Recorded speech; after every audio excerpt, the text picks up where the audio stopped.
These are not U.S. military drones. Again, this is being investigated by local law enforcement. What our initial assessment here is that these are not drones or activities coming from a foreign entity or adversary. You're telling me we don't know what the hell these drones are in New Jersey are? Is that correct? That's right. It's crazy. I mean, that's crazy. That's madness that we don't know what these drones are. From the Coast Guard, who said that one of their 47-foot motor lifeboats was followed by between 12 and 30 of these drones as they went through the water. These are 6-foot drones that are somehow evading our detection. They are not being detected. They're saying no threat, but how the hell do they know? They don't know anything. They don't know what it is. They don't know where it come from. They don't know nothing. They know that they can't track them. They know that they don't emit a signal. They know that they can't see them when they turn their lights out. They also indicated that they don't know where they come from. They don't know where they go to. One family claims they followed a drone in their car, and while it hovered above them, the clock in their car changed times. Some of the FBI agents that have been assigned to look into this have reported drones flying over their home. It's right here over Picatinny. There was a drone just hanging out. I put my drone up in the air and went towards it. I had full battery life. Not 3 minutes into the flight, I lost control of the drone. Warning on my screen, lost control, and my drone started going down dead. These are fully charged batteries. It's 2 batteries that have died within seconds, and the drone went up and like a couple feet off the table, and then came right back down. Okay, you see it? You see how it goes? See how it goes? And then it becomes a spacecraft or aircraft or whatever you want to call it. What the fuck is that, bro? Did it just get smaller? Bro, what? Above the ocean, and it was low, very low, but so bright and so clear, and it was huge. Like when you... I'm concerned. I issued a letter to ask for more information, and I think there should be a lot more transparency about it. Can you make that make more sense? Because I think people in New York and New Jersey see drones the size of an SUV over their house every night and think that doesn't make any sense. I understand why people would be looking at this and being concerned about it. We're concerned about it too, which is why we have the Department of Homeland Security and the FBI. My goodness, looking at this, and we're taking it seriously. We Niggas is like, yo, who won him? Like, who he with? Me, nigga. By myself, man. I do what the fuck I wanted to. You know my grandfather told me? You don't get as far as the motherfuckers you talk to for no reason. You'll be successful as the motherfuckers that you talk to for no reason. What I mean is, if you spending your day talking to a nigga that ain't got nothing going on, what the fuck kind of information can he offer you? Can he help you learn something? Can he teach you something in the conversation?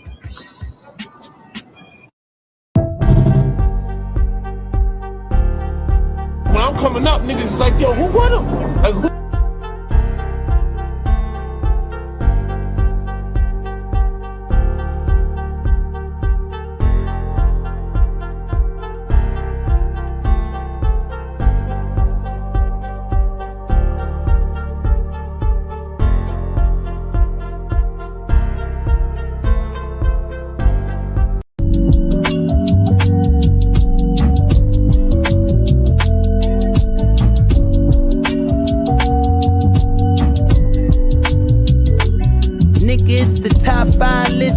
Double S drifter, separate sipping, and you know I came with it if she cute with me. Yo.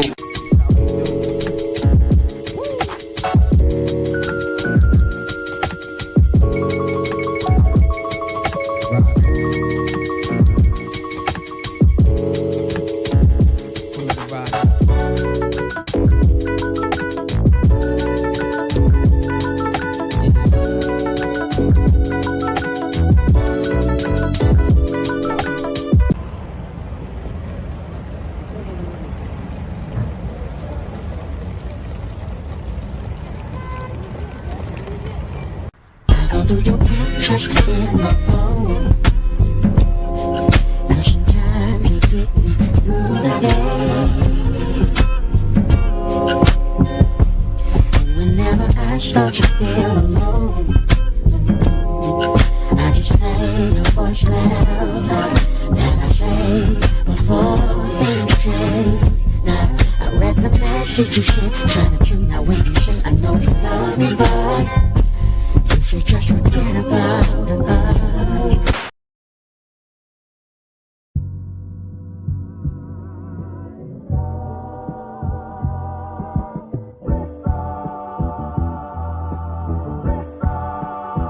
This could take quite a bit of time.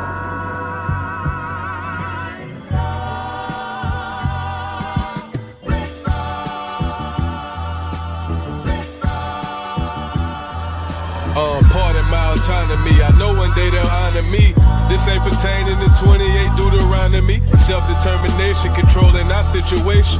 Ain't no more indoctrination from pale faces. How the fuck you bummy and broke but a pair of races? My lineage free people of color with a left make each nigga. This right here maroon, now it ain't burgundy. If you plotting murder, I'm certain that you'll need surgery. Hurt from when the burner squeeze. Protecting tribe business. Only consulting with governments tried to tribe with it. Please don't confuse us with those considered native. Semi-autonomy never was in our nature. Just address me as Estelusty. Wild Indian status and Cherokees riding Ruchis. In my war bonnet, if you want it, bring it to your region. And black forces the same color the European. Pardon my autonomy. I know one day they'll honor me. This ain't pertaining to 28 Deuteronomy. Self-determination, controlling our situation. Ain't no more indoctrination from pale faces. Aborigines, which means what? Black folks. You never find a white aborigine. Aborigines are called natives, or they're always dark-skinned people. You and I are aborigines, but you don't like to be called an aborigine. Enoch, powerful book. You know that Enoch was a real powerful man because he's talked about in the Bible. Yet his book is not in the Bible. It was left out by accident on purpose. And the reason why is because he's talking about, and he calls these beings by their names, beings that were not from earth, that came here from up above and engaged mankind. They taught us how to build weapons. They taught us about perfume and makeup. They taught us how to make jewelry and beer and all this other crazy stuff, right? So these beings were physical, corporeal beings. They actually, at some point, even went to war with humans against other humans, putting on clothing and getting swords and everything else. They were having sex with humans. So these weren't like the angels that we're thinking with the fluffy wings, and these were people. I think there was a misconception in some cases as to what is an angel and what is a person based on the level of technology and the consciousness. The Book of Enoch. Peace to the party. Peace to the party. Maranatha to you. The harsh reality is live life autonomously. It's your boy, Mac Gaither. We in the building.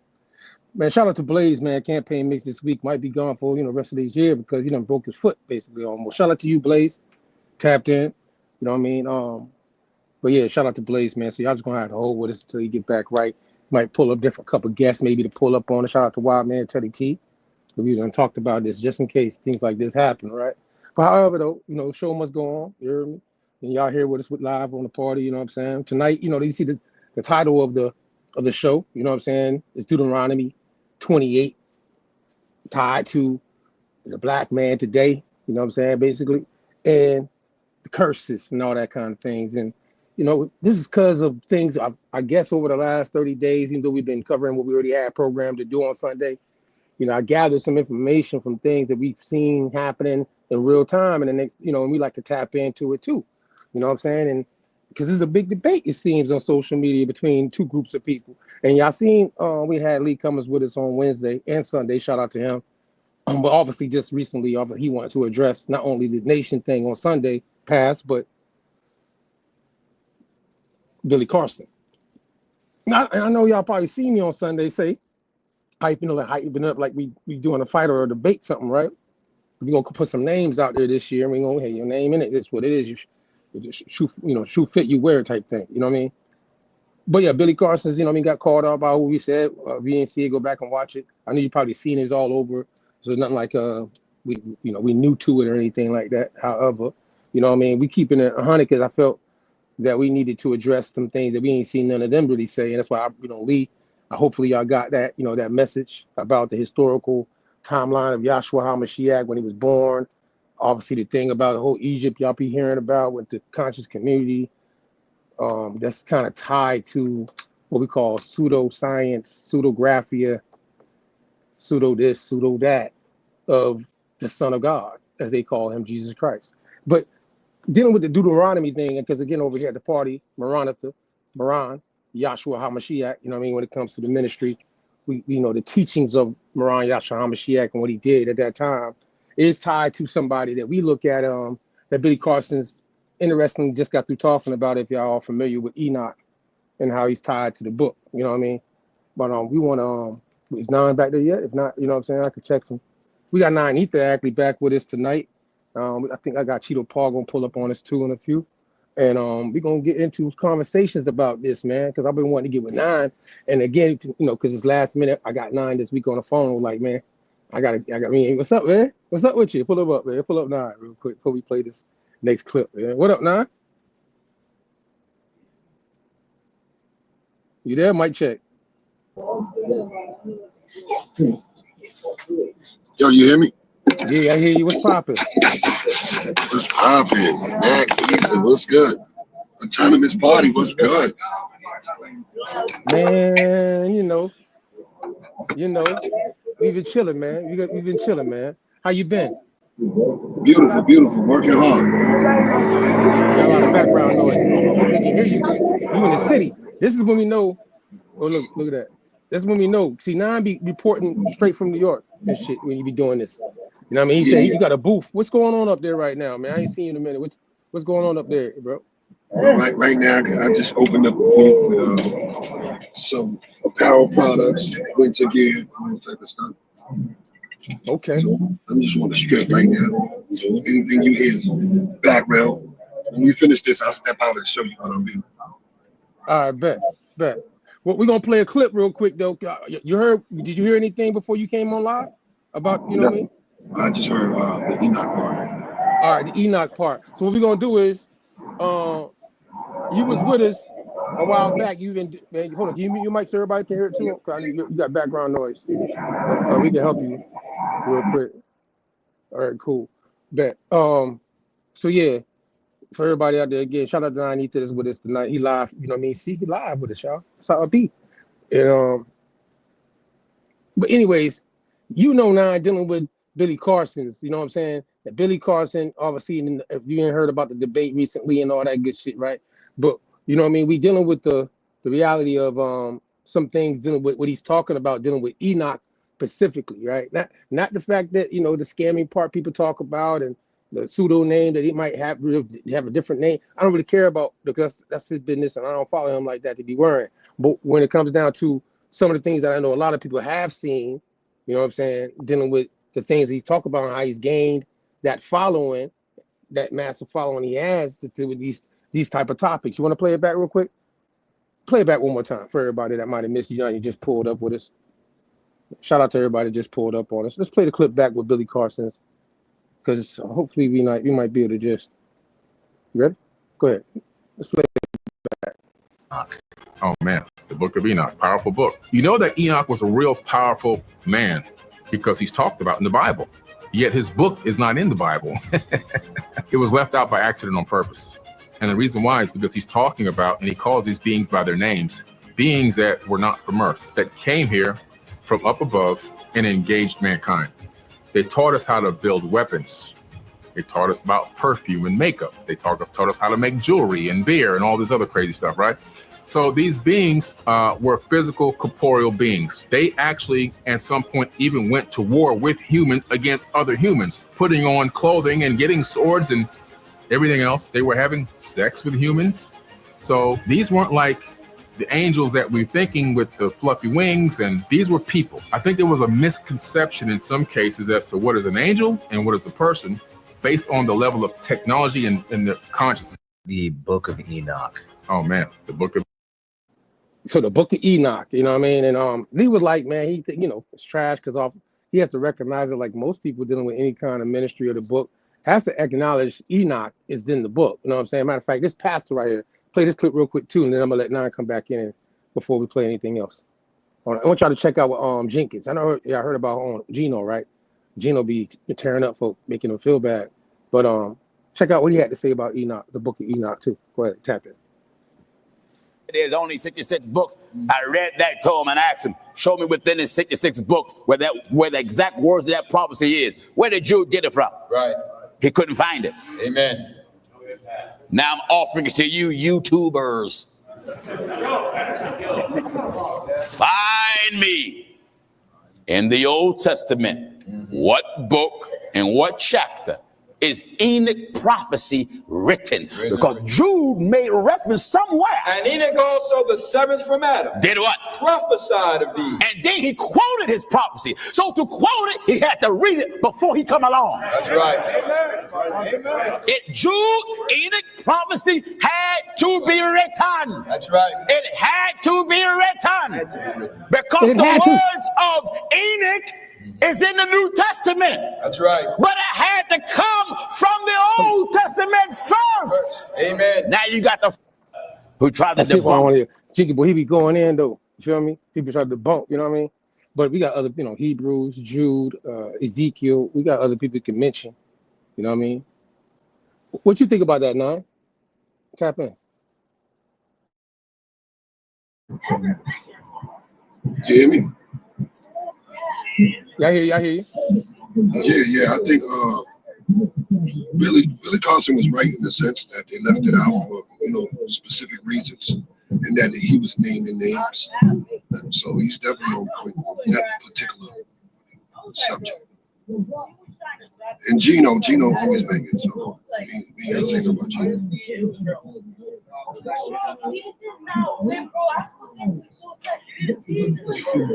I can't hear you. I said I can hear you and people in the background talking. That's why I want to make sure, you know what I'm saying?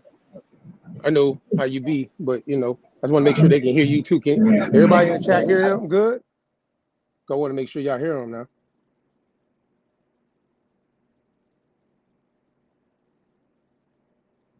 You there now? Yeah, you hear me? Yeah. Yeah, you didn't hear me? Yeah, you just had a lot of background noise just a minute ago, like people talking in the background. I know you're outside, so I just want to be go ahead, though. Say what you got to say so we can, people can hear it. Go ahead. No, I was basically saying Geno Jenkins is always going to bang on books left out and things that we're not privy to on the lowest levels.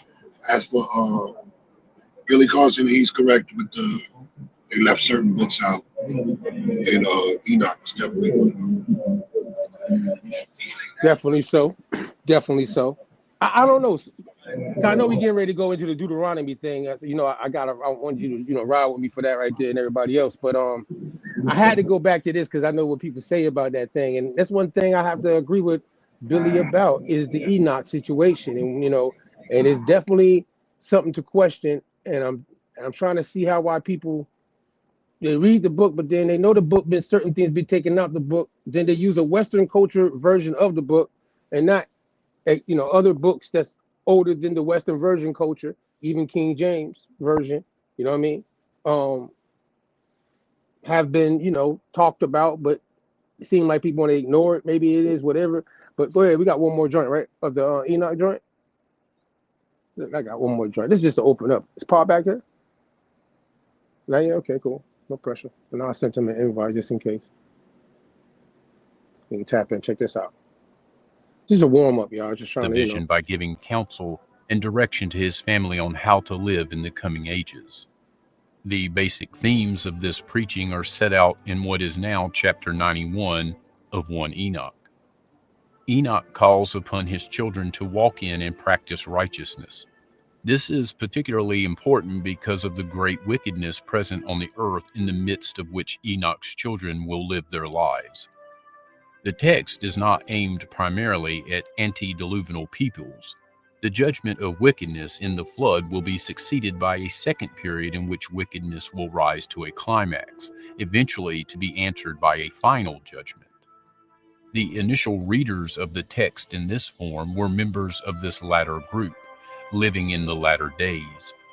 The final judgment includes the resurrection of the dead, at which point the righteous will receive eternal life and the wicked go to eternal darkness. Enoch then speaks of the entire history of the cosmos from his birth as a series of weeks, though not necessarily to indicate any particular period of time, nor to associate that period with a multiple of 7. Enoch claims to have this knowledge of history from having read the heavenly tablets, which represents a tradition found throughout the ancient Near East, most commonly expressed in the English Bible in references to the Book of Life. The first week ends with the birth of Enoch, the 7th from Adam, who is a figure of primary transitional importance. The second week ends with the first end, the flood of Noah, in which a man is saved. The third week ends with the call of Abraham, who is said to become a plant of righteousness, which grows and blossoms forever. The fourth week ends with the giving of the Torah as a result of visions.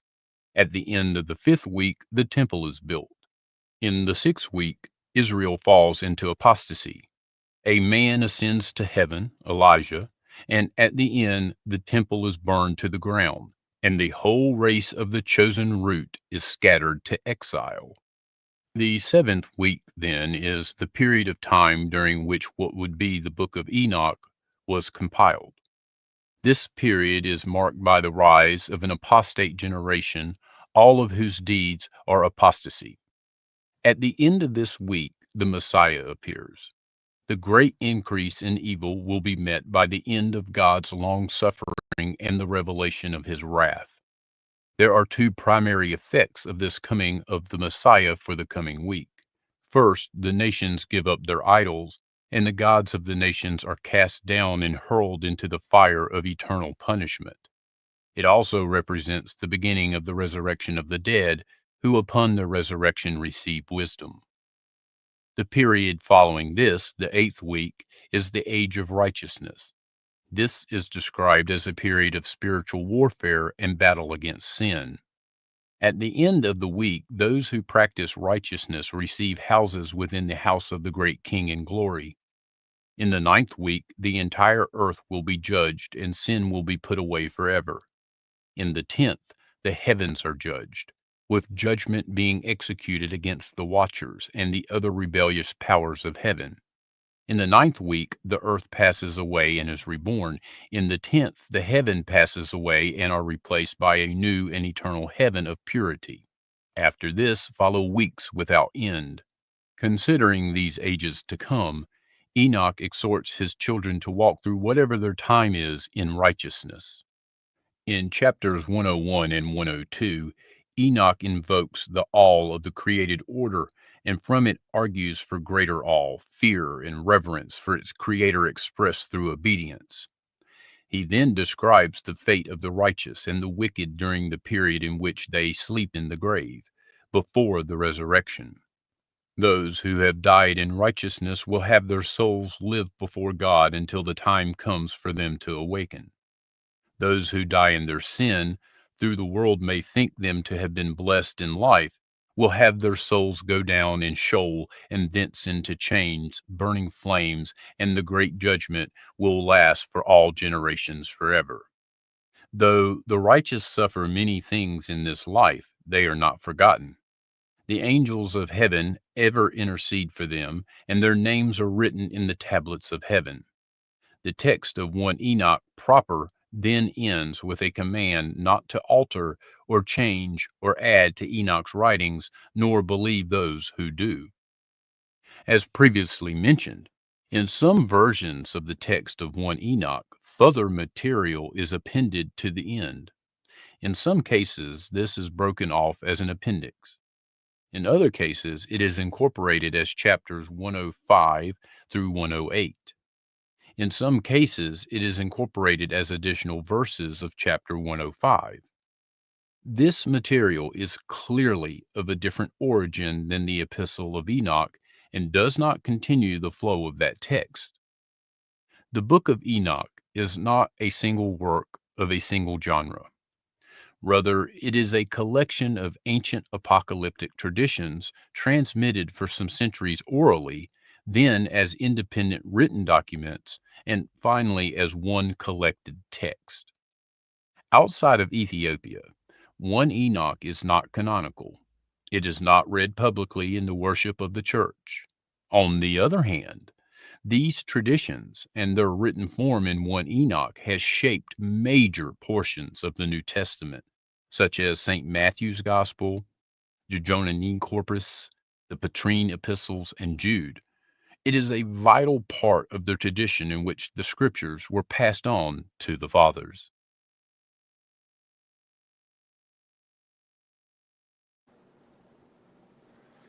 He said traditions.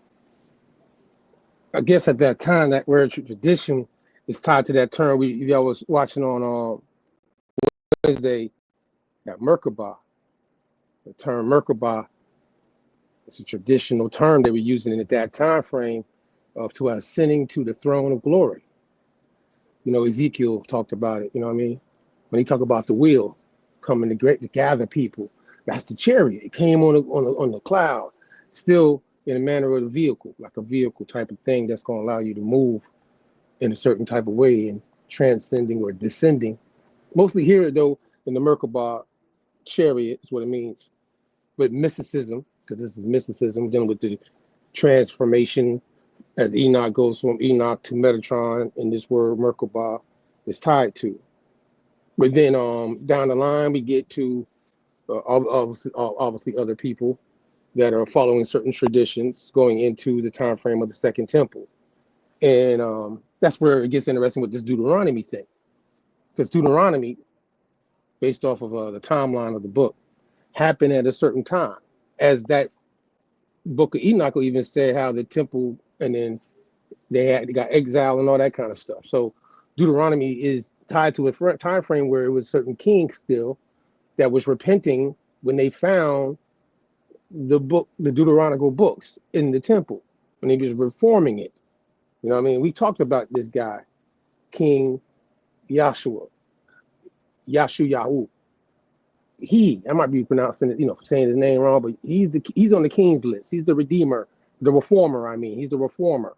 You know what I mean? Deuteronomy king, I would call it. You know what I'm saying? That's purging his people from idol worship. And you hear about them taking down all the trees because they were worshiping, they say, feminine aspects of their culture inside the kingdom at that time. But it was too late. As they say, the temple crashed and everything he said and Enoch said, you know what I'm saying? However, we get to, that joint we just played and gave you, and that's the whole book of that 1 Enoch that's only considered canonical in Ethiopia, funny enough, as he said, but there's other places that do acknowledge it into a certain time. He talked about that as well. It just, last week on Wednesday, those parts of it, because it was at the end of the show, we didn't really get to go into detail. I didn't really get to explain what sources we've had on this particular topic dealing with Enoch. You know what I'm saying? Because I look at Enoch like I said it on Wednesday. I look at him as the angel of the Lord, aka Metatron. You hear me? I would have been a Decepticon if it wasn't for Metatron. You hear me? Transformers, Transfiguration, like the All Spark. You know what I'm saying? But however the case, we're gonna tap in with the Deuteronomy thing, because see, Deuteronomy is tied to a time frame before the temple and all that kind of stuff, right? We go to the Second Temple when they coming back from exile, when they say the Persian king allows them to come back into the land and all that kind of stuff. That's the period that they're talking about with the Second Temple. So Deuteronomy though, let's play a clip though. Let's get to it. Yeah, Deuteronomy, because I don't agree. I'm telling you already, it's not connected to the present day time. See what I'm saying? It's not connected to present day time. So we want to be on point about that. You know what I mean? Yeah, go ahead and play the clip. Let's go. Let's tap in. Therefore shalt thou serve thine enemies, which the Lord shall send against thee, in hunger and in thirst and in nakedness and in want of all things. And he shall put a yoke of iron upon thy neck until he have destroyed thee. So this is a picture. When you Google yokes of iron, this is one of the images. It's horrific.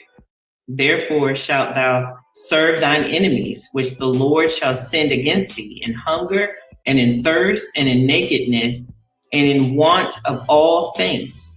And he shall put a yoke of iron upon thy neck until he have destroyed thee. So this is a picture When you Google yokes of iron, this is one of the images. It's horrific. Therefore shalt thou.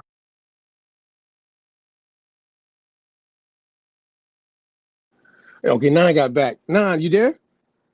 Make sure you live with us. I got I think Alpha about to pull up on us. You lying? Yeah. No, I don't believe it. You don't believe it? Oh my, he's cool. He's pulling up. I don't believe it. Not Alpha book. Yeah, Alpha will pull it up, man. Yeah, I'm trying to get my shit back together. I already know I'll be. I appreciate you pulling up though, man. I ain't talked to you in a minute live, man. And the last joint you did was with the Iran Yahshua Hamashiach versus Jesus Christ. You know what I mean? And how we show the importance of how that genealogy you walk down. You want to give people a little bit of that? Because that would explain a lot. Because being that Yahshua historically comes after the time frame of Deuteronomy, right? Yeah, definitely. So based off of the genealogy, right? I mean, wouldn't Yahshua be the person that redeems what happened in Deuteronomy? And that's the debate. Was Right. it who was? Because they have the same name, you know, Yahshua or Yeshua. Not to be Jesus, but they have the same name, but they're what, 400 years apart? No more than that. They're about 900 years apart.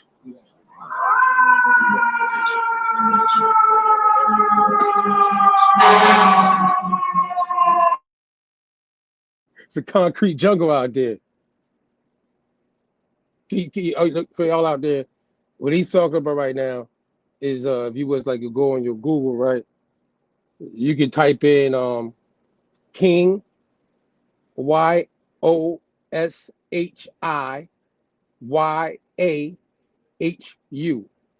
also known as Hosea. Hosea, see I'll put it right up for you. Hosea, see, but this king of Judah is in the time frame of 648 BC, and he dies in 609 BC. See, he's a king, right, at this time. But Moran Yahshua HaMashiach, they're in exile. This off the title Moran itself will let you know that we're talking about two different periods and two different positions, even though both the men can be connected to the same kingdom. That makes sense what I'm saying? Right, y'all out there? God, how that sound? That sound right? You know what I mean?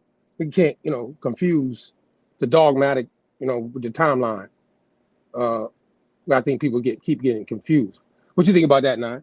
Before we play the next joint. No, they definitely get confused with the timeline. You say he passed in 609, right?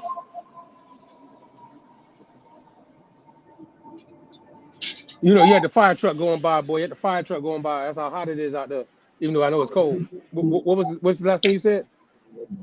I said you said it was 609, right? That's Yes, he said he died in 609. And that is what 100 years after the exile. I mean, that's going to be before the exile. Well, isn't the exile 680? Hold on, I'll tell you right now. I'll do it right now.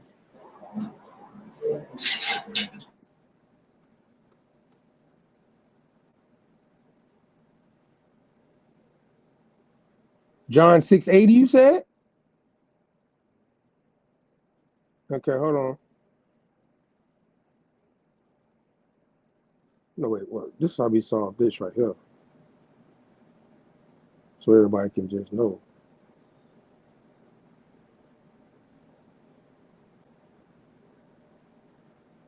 That's how we're gonna do it.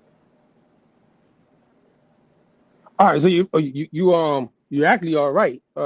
Now you there? Yeah. It was a little noisy. I'm here. I know. But just to answer your question, it's saying 5th century basically though. The book of Deuteronomy is set in the 5th century BCE during the time when the Israelites were camped on the plains of Moab, leaving Egypt. You heard?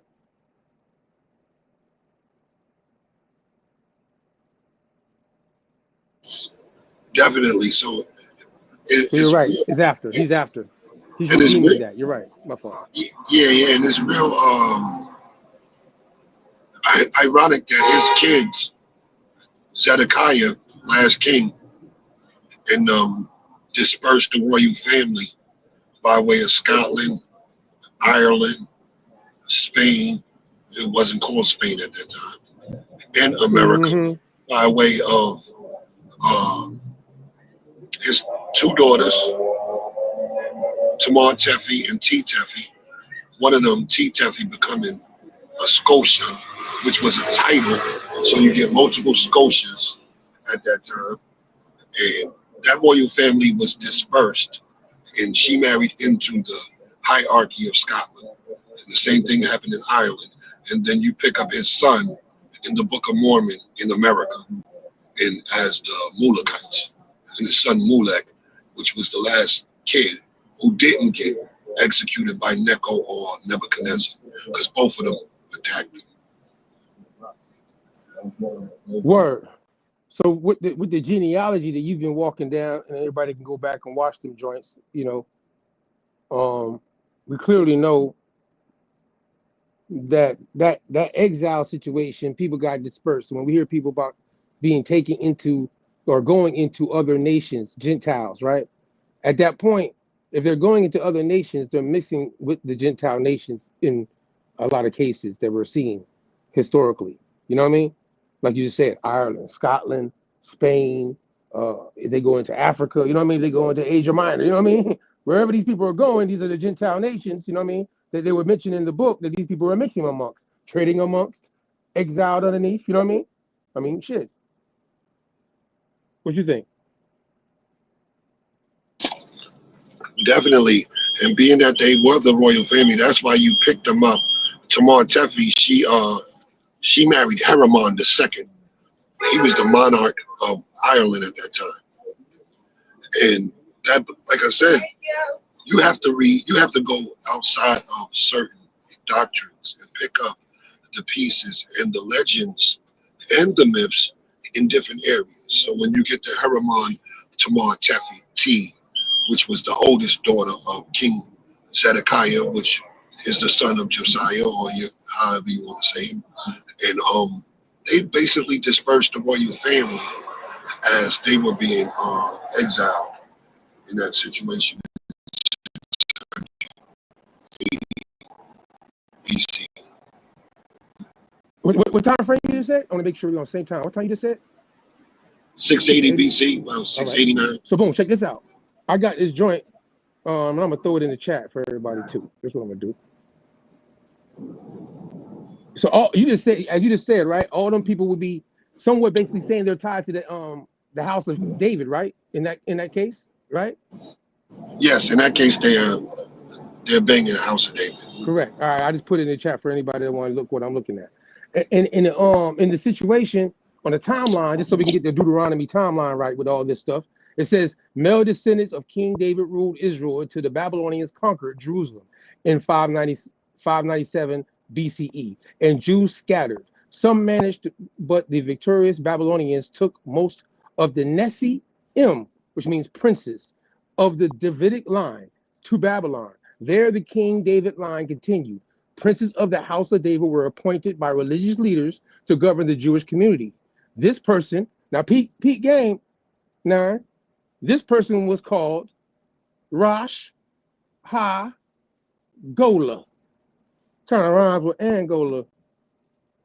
But how, which translates, funny enough, because the word Gola do mean what it's about to translate to, as the head of the exile or exilarch, which goes into who you've been covering with the El Negro series, Yahya El Negro in the 11th, 12th century, which is Spain. And then we're going to go into how them people even, you know what I mean? Like you just said, it's connected to them going out there from the time frames of 500 BC. You know what I'm saying? Before Christ is even born. These people are already being dispersed into these different regions amongst the nations. Am I wrong about that? Anybody that don't know? Definitely, you're on point. And like as they're being dispersed, they're given titles of nobility, but also heads of the exiles. And like you said, later on, Portugal is being set up by others that are claiming the house of David under David Chaya, or what they would call Haya. Chaya means first in land, or basically first in Portugal, of the exiles, which was the grandfather of Yahya El Negro. So basically, they kept being set up in that exile position for about a good 1,000 years after, I would say 1,500 years after 500 BC. Around 1,200, there's still exilarchs out there. They're just now have kingdoms and autonomy in other kingdoms. Right, which means if we got people now in the exilarch positions, title positions, obviously tied to saying that lineage is tied to the house of David, but they're in an exilarch position, titles like Moran that we see that these people will call themselves by, based off the term of exilarch going back to the time frame of Yahshua HaMashiach having the title, because he's in an exilarch position tied to the house of David, right? And what he's teaching is a different situation from the ethnicity of his people who will be tied to the kingdom of Yehuda, being Yahudi people in this time frame, after obviously all this stuff with history. Funny enough too, in the Arab part, in the bottom of that joint I was reading, it says fraught with behind the scenes political infighting. The position survived the Arab conquest of Baghdad, but came to an end when the last exilarch, Hezekiah, was imprisoned and tortured to death in 1040 CE. That would be AD, right, God? Right? That's AD, right? CE be 80? Make sure. CE. CE. I'm making sure. I'll be messing up sometime now. Huh? Common era, right? Yeah, common era 80 after the death. That's what I mean. That people we always throw that at me. Just make sure I'm with everybody out with me. Type shit. So, all right, we can slide. I'm gonna play another clip real quick. Just want to make sure y'all get what these people Hold saying. up, hold up, Mac. And he is known. That is Yahya El Negro's second great grandfather, and he is known in what you call what's the place? Oh, Portugal. Portugal. He's known in Portugal as the one that set up basically not the Masonic orders, but the ancient religious orders, that like the Order of Santiago, Knights Templar, so on and so forth. So these people have different names. Hezekiah's name is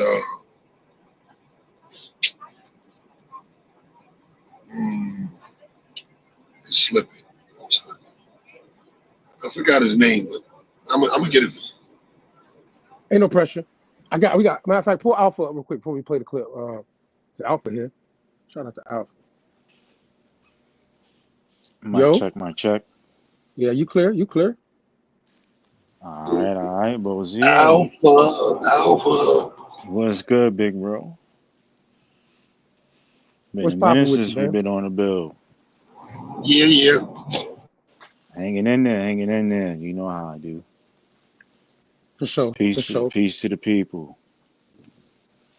Yeah, Alpha, man. So you joined, you came. I know I told you I wanted you to pull up, man. Your Earthshaw was just recently too, man, and everything. So, I wanted you to pull up. I ain't had you on here in a while either. And accuracy enough, how I met Nine is obviously through you, you know what I'm saying? So I always gotta give that shout out, you know what I mean? Shout out to both of y'all. Honor. Yeah, indeed, man. So, in the situation, from time all three of us been having conversations, been like 4 years now, right? It's crazy how time fly. It seemed like 4 years, maybe 3, whatever it might be, somewhere in there. We covered all these things, but when we do it on the platform, how I met y'all, through me doing what me, God Green, Baron P, and all of us been doing at the party, and now our party is obviously larger because of it. These topics right here come about, you know what I mean, Alpha? So I know you've been in the audience. I'm glad you pulled up though, that you could, you know what I mean? Is there anything you want to add in from what you heard before we play the next clip? Nah, y'all laid it down flawlessly. All right, So let's get to the clip. Okay, let's go to the clip. Nine, you said you wanted to say anything else? My bad. Nah, and Mac, his name is David Ben Haya Hanasi. So Hezekiah's name in Portugal, this wouldn't be Portugal at that time of his when he's alive. Where's my camera? This wouldn't be Portugal because Portugal was set up by his grandson, but Hezekiah basically has the name Hanasi, David Ben Hanasi, in the lineage of the David line and those exilarchs, which he's standing two great grandfathers, no, second great grandfather or first from El Negro. Right. Yeah, El Negro. Right. And we've already made it very clear for everybody to be like out there debating about this Negro term and how it's tied to definitely people tied to this exile term. These dark skinned folk that are in exile position, you know what I mean, that's tied to the book and go into these regions, you know what I'm saying, that we've been breaking down, like Spain and Portugal, the Iberian Peninsula, in the biblical book. And I'm gonna show you that it's in the biblical book tonight, the regions that they tell you that we find Yahya El Negro and them to happen to be in the time frame, like he said, before we actually go in. We're gonna go into all that tonight. Portugal and all this comes up for a reason.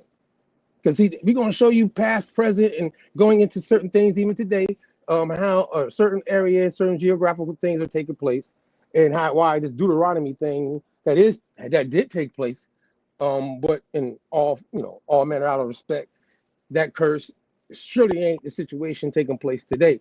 The curse today is we just ignorant. But hey, what can I say?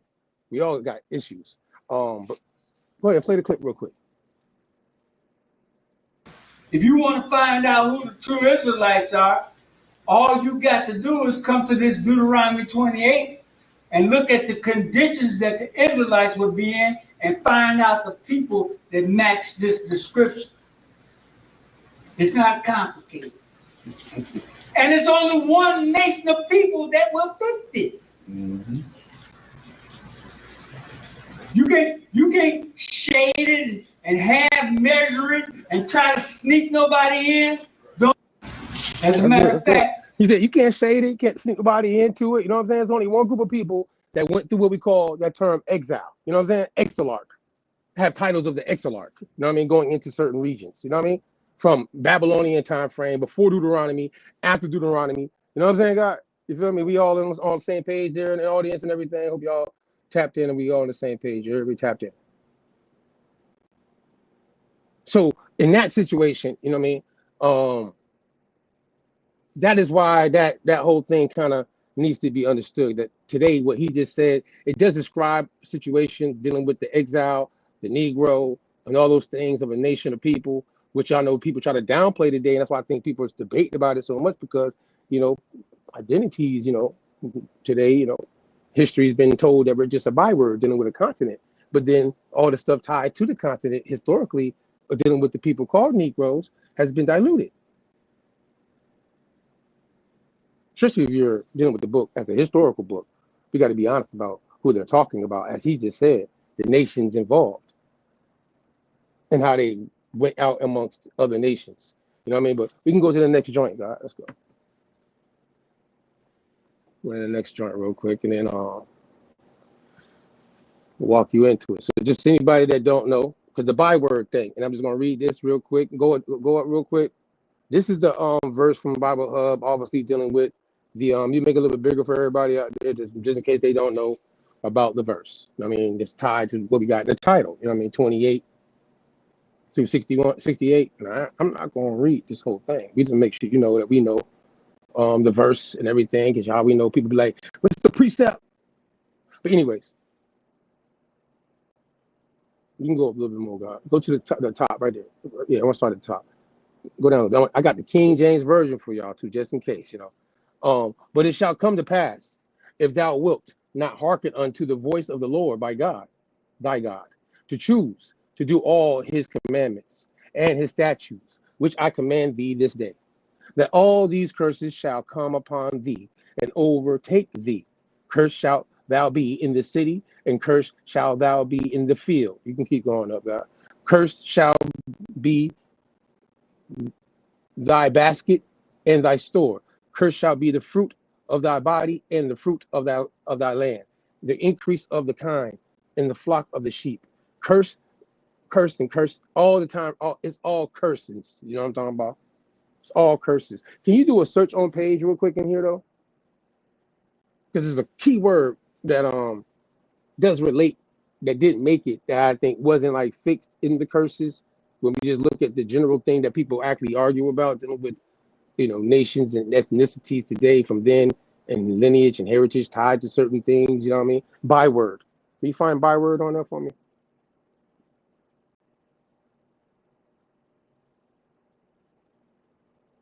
There we go. And we'll read right into that. The Lord shall bring thee and thy king, which thou shalt set over thee, unto a nation which neither thou nor thy fathers have known, and there shalt thou serve other gods, wood and stone. That's that idol worship. We be doing a lot of that today too, though. I ain't gonna front. We do a lot of that today, so that transcends in certain ways. I ain't gonna lie, right? But and thou shalt become an astonishment. And we definitely have done that too. A proverb, like proverb, y'all know what I mean?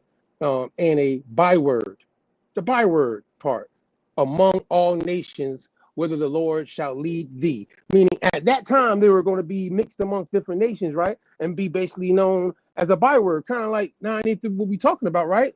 We're dealing with the XLR term in Negro. Definitely. You on point. Okay, make sure. What do you think about that, Alpha? Before we slide, I want to make sure you tap in on what you when I read these things. Absolute connection. An absolute connection. You can't put one without the other. The Negro is going to be rooted in the DNA of the entire situation. Indeed. Indeed. You know what I'm saying? I ain't like it. Y'all can go look up the joint and read the whole thing if you see anything in common of things you see us doing today. Maybe we just I don't know, man, you know. Yeah, byword, the N-word, Negro is a byword. Yeah. African is a byword too, you know. More is a byword. These are bywords. So at the end of the day, someone or something that is a byword for a particular quality is well known for having that quality. Now, we don't got to put it in a bad way either when we say the byword. You know what I'm talking about? Like, you know what I'm saying? Obama said he changed it from Negro to African American because he felt that the word Negro was basically a byword. You know what I mean? It had a negative connotation to it that made everybody feel that everybody was a slave. You know what I'm talking about still? Dealing with the word. So he gave you a continental term, which still is another byword. It just don't sound as bad, I guess, right? So however the case, however you settle for it, you know what I mean? The Collins Dictionary and other ones going to give you that breakdown. Matter of fact, you can go up a little bit more, guys. Anybody that want to look at that part too. We're going to keep it moving. So then, boom, byword again. There it is. You know what I mean? Saying, slogan, motto, maxims, you know, and all the synonyms that you might rhyme with terms like Negro. Yaya El Negro. But Yaya El Negro's ethnicity wasn't Negro. You know what I'm saying? 9 and Alpha. His ethnicity wasn't Negro. He was Negro. I mean, they became known. It became like what they call it, like the last name. I think it's called an Ethan. Yeah, Ethan. That's what it is. Yeah, when you're the progenitor of a name. A progenitor of the name. El Negro. Don't they got that statue over here with the El Negro fixture dealing with the old man? Ain't it? El Negro? Something to think about. We're going to keep it moving, though. I just wanted to just show the byword and how that byword related to the Deuteronomy joint that I be seeing people, you know, debate about it at the same time. But it's like, you're really using this verse for y'all today. And how many nations y'all done been in from that time to now? And that's who you're correlating that you were tied to? Negroes. So I gotta make that clear, because if you're mixing with other nations, either way, and that's in your ancestry tied to this Negro term, and you feel, you don't feel, however, the situation is going to correlate to you mixing with other groups of people, however the case might be. So there's no reason for us to act like the ethnicity of your nation in the book did not mix with other nations, no matter if it was African or the people out in the Iberia, the people out in what we call Europe today, you know what I'm saying? Asia, Americas, wherever they went. You know what I'm saying? We don't subscribe to 1492 America really being a new world or something. It's just it's new to some Roman folk that now are able to expand their territories. You ready? Pull it up. Let's go to the next one. I'm ready to slide. I'm sliding. Let's slide. This is the verse though. I'm getting to the verse. See, I'm gonna get these out the way. You know what I mean? I'm trying to slide to this at 10 o'clock. I'm moving at a certain pace for a reason. Quick. Go ahead. Real quick, there's one comment where a person said Negro is Spanish or Latin, not realizing that the Portuguese was actually some of the first people to utilize that terminology on an actual designative scale. So when we talk about that terminology, Negro, and it's actually, even further obviously, but as far as the possessive giving to a people, we're talking about the Portuguese, which is again, oddly enough, people who ended up getting that terminology used against them. But when we're dealing with that, again, term, you talk about Spanish or Latin, that still gets a root back to these Portuguese people, these first quote unquote Creole situations. So, again, Portuguese is a connective term, but when we're talking about that whole Spanish Latin situation, like you got to understand how it's being placed on the people. You know what I mean? If you want to elaborate further. I mean, well, Latin is tied to Rome. So if Latin Yeah, is tied to Rome, then wherever Rome is going at a certain time frame after the Greek language, Latin will be the language of their trade wherever they are going, Rome. and if you look at it, you can't say that Negroes are Spanish or. Hold on. Now we can't hear you. You can hear? Maybe it's me. Go ahead. My fault. You can't say Negro is a Spanish term. You can't say Negro is a Spanish term for the fact that it's a term coming from crypto Jews. It's a term coming from the first person ever called Negro on record is not Yahya. So he would not be the progenitor, even though we're saying that. But it's someone in this family 200 years, 250 years earlier. And his name is Fernand El Negro Nunez. And this is before Spain is called Spain. So it can't be Spanish. This is Fernand El Negro Nunez. His father was the great judge. His name was Razaro or Razara. So Fernand's father was one of the first judges of Castile. Castile is what? Later on in 1492, the Queen of Castile, you already know what's going on there. So Castile is set up before Spain even exists. So it would be Castilian, if anything, if you're talking about El Negro, because that Castile setup was from Fernand El Negro Nunez and his father Razuro, who gave 50% of all the crops of that time from what we call Spain all the way to what we call Portugal. Because remember, Portugal ain't set up and their name ain't given to that land until the 1100s. Right, a lot of that is crypto Sephardic. Yeah. So in a sense, it would be a Castilian.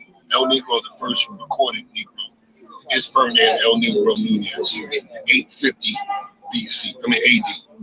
So that's before Spain, before Portugal, before all that.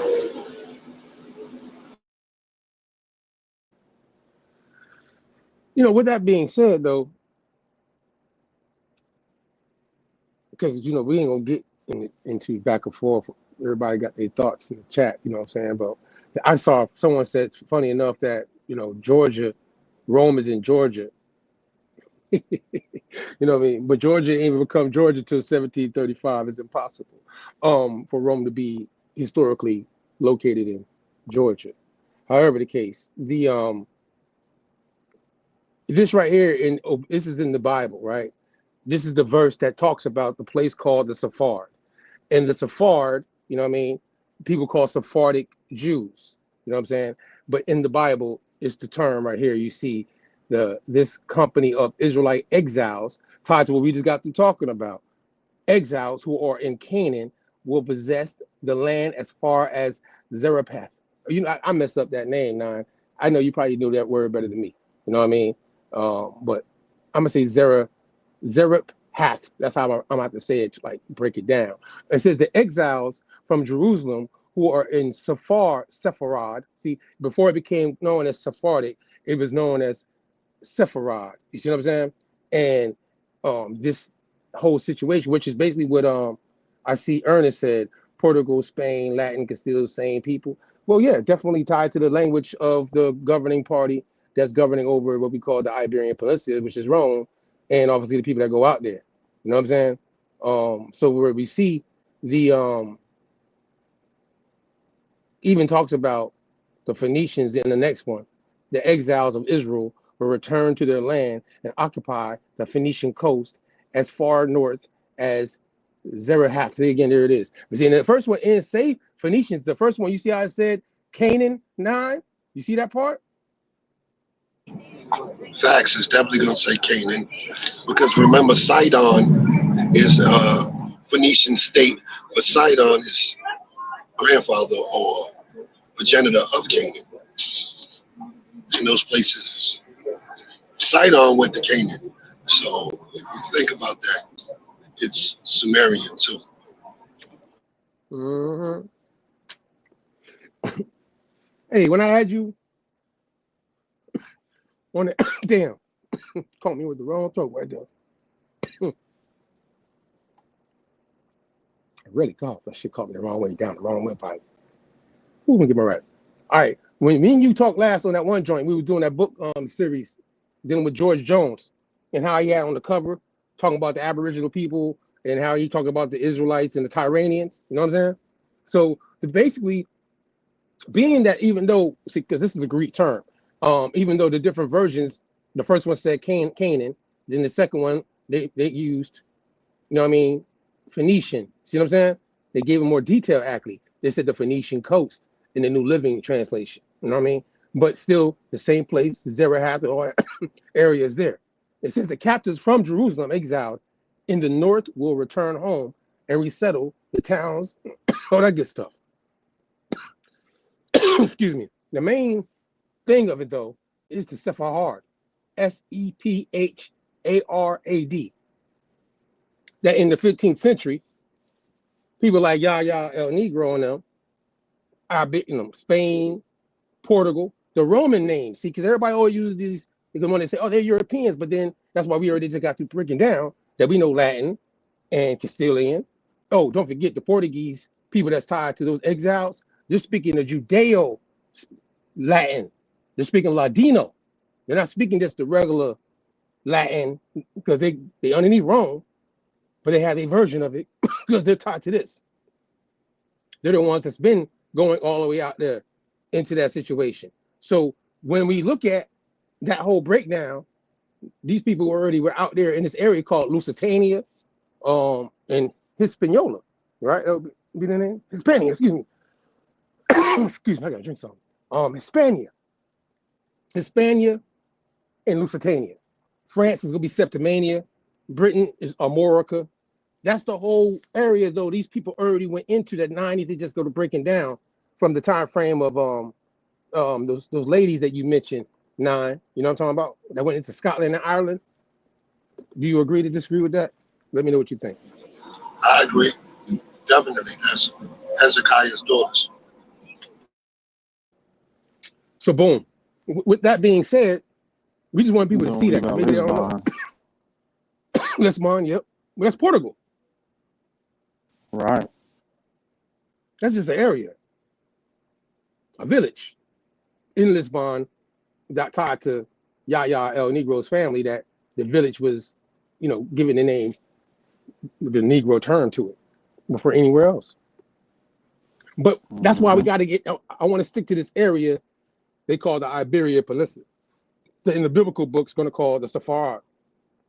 That we know that are tied to Portugal, and that's why when people talk about Deuteronomy in the 21st century, and then people talk about they jump from Deuteronomy to the slave trade. Y'all see where I'm going with this? They jump from Deuteronomy to the slave trade, but then all this in between stuff that we're talking about, they don't break it down historically. All they do is just give us this, different precepts of the Bible, but then can't correlate it to historical time frame of what happened, which would obviously show anybody that Deuteronomy is not obviously upon you now today, because what you got hit with in the 15th century with the slave trade wasn't dealing with Deuteronomy. It was dealing with something else. Anybody what your thoughts? Go to the next joint.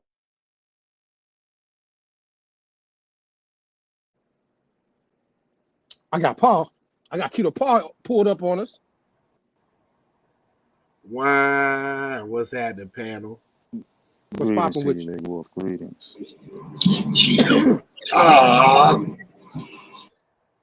Yeah, you already know. Yeah, this is a beautiful thing, because how me and Mac we talked earlier, it was actually showing about how the Sephardic is actually in Castile, which became known as Castile of Spain, or the Iberian Peninsula, and how you had different migrations of which would be called people called Jews or Hebrews. Some went to Spain, some went to the west coast of Africa, and all that there,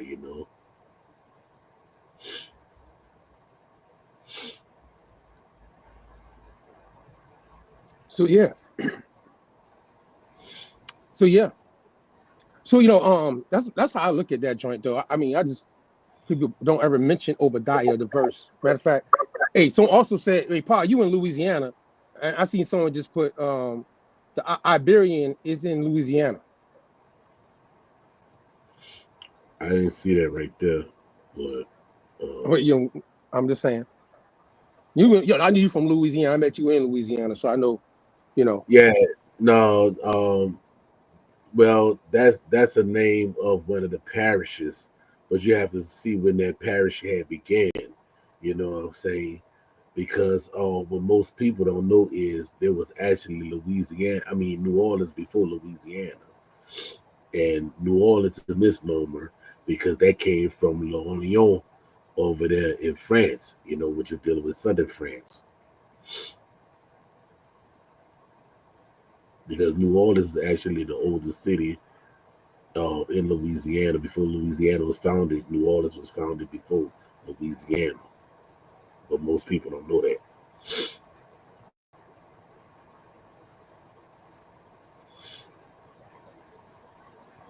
Louisiana. Hey, you know what's crazy? It's some folk, this place right here, y'all, Angola, right? I gotta walk a little bit into this, y'all. What y'all know about Angola? Because this is where it's kind of going, dealing with certain things. You know what I mean? With this breakdown for the night too. Well, I know. Dealing with Angola, they actually made a mockery of it because in Tunica Parish, that's the state prison for Louisiana. It's called Angola, isn't it? Right. But they call it the farm, which is a plantation. Most people don't know. But down here in Louisiana, you have Angola State Prison, and then you also have Algiers, New Orleans, or New Orleans, Algiers, which is across the river. That's where they actually bought mostly all those who came from Ghana and the Bambara and every other West African tribal people over here to break them and send them over here in New Orleans by Jackson Square, and yeah, man, dealing with what that is, Nigeria. We already know that most people migrated to Nigeria. That was actually Igbo, and over here where the St. Louis Cathedral is, you actually have some symbols that's actually dealing with the Hebrew that was right here on the Church of St. Louis Catholic Church that's down here in New Orleans. Matter of fact, I got a quick little rundown. Real quick, I'm gonna give everybody about Angola, some places in America you might not know since you mentioned Louisiana. And obviously on the list that I have here is obviously Louisiana, Angola, Indiana, Angola, New York, obviously Angola, Louisiana, which is tied to what you just broke down.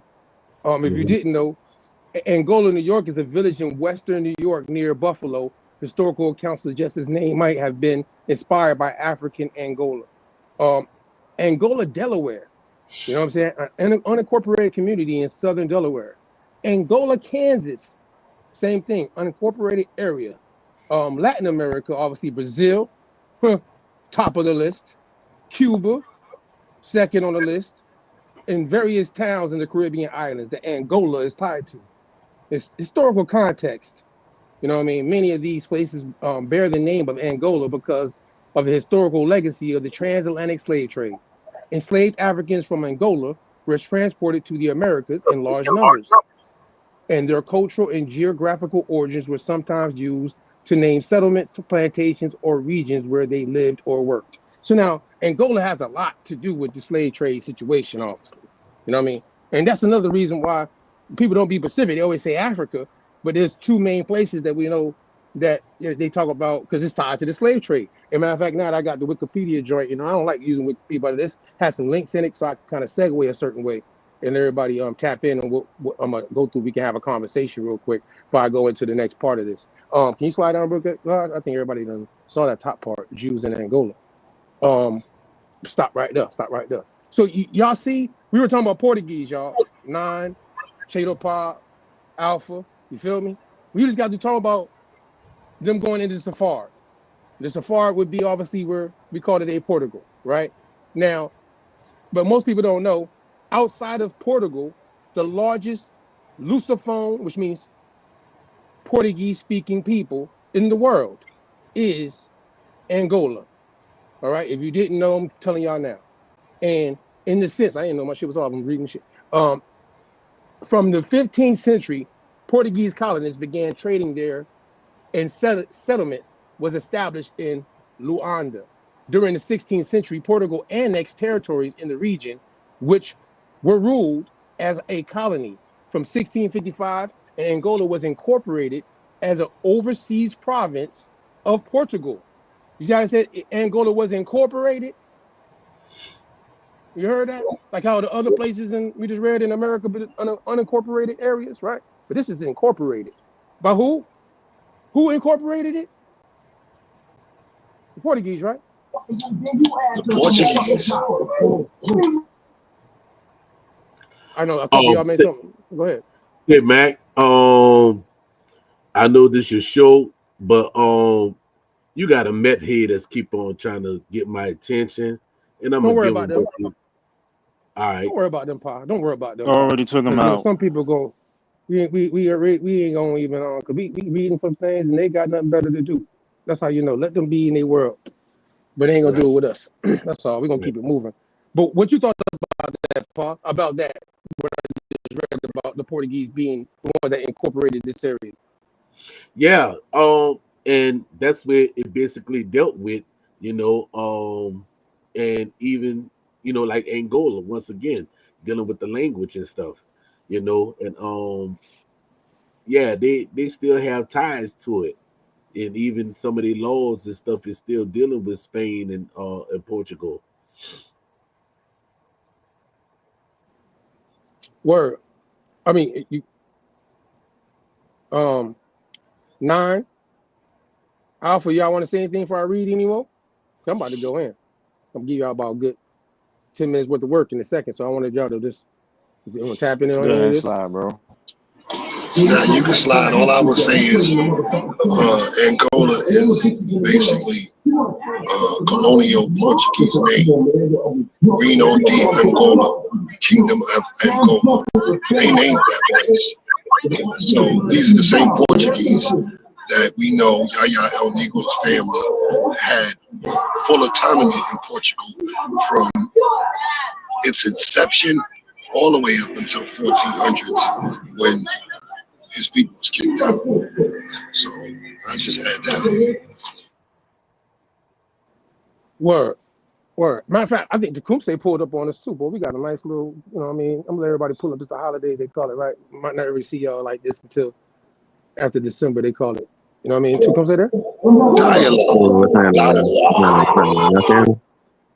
I got Tecumseh pulling up on us. Can y'all hear me? Yeah. What up? What's happening, everybody? What's good, y'all? Dialogue. All right. Hey, he came in right on time. You know why? This is the man that pulled out the Inquisition, y'all. This man that put out the video that we got on our joint called the Inquisition. This is the man behind it. You heard me? Yeah, you know what I mean? Yes, sir. So, what up, Tecumseh? Just want to shout out to you, you know, just for pulling up, even. You know what I mean? Buddy in the audience, buddy in the audience say, "Man, homeboy, now I got a lot going on in the background. He on the street, yeah." No, but for real though, hey, Paul be doing the same shit in Louisiana. Yeah, Paul be doing the same shit to me in Louisiana. He'd be walking the streets and everything, going to the club and everything. So it'd be like that. You know, I ain't mad at you. Though we all live though. Everybody know who we are. We out here. I'm sitting still so I can show the source. We all have a conversation though. It's highlighted though. So Tecumseh, man, dealing with the Inquisition, you know, I know a lot of people, you know, don't mind or not watch the series. Hopefully they have. So definitely go tap in on it on our channel. You know what I mean? You can go watch the Inquisition series that he's done. And obviously this is tied to the Inquisition, so you came in right on time. You know what I mean? But in this situation, this is gonna take us to it. Well, I gotta read this a little bit because this is all tied to Angola and Sephardic Jews and all this. So check this out. Some historians noted the presence of Sephardi Jews in Portuguese West Africa by researching records from the Portuguese Inquisition related to the New World. These show that there was a significant Sephardic presence in Angola and Guinea. You know, Negro Day Guinea. Trading posts, and that the Portuguese settlements were crucial in the development of a crypto-Jewish diaspora across the Atlantic region. Some historians claim that Paulo Dias de Novias, 1510 to 1589, grandson of Bartholomew Dias, was Jewish, probably meaning crypto-Jewish or a converso of some sort.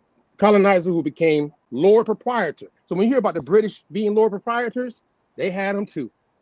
Of Angola in 1571, who brought Jewish artisans, I'm gonna say artists, to Luanda, where a so-called clandestine rabbi was conducting services in the secret Luanda synagogue. By the late 18th century, more Jews arrived and a community was functioning in Dando. You know what I mean? You slide down, God.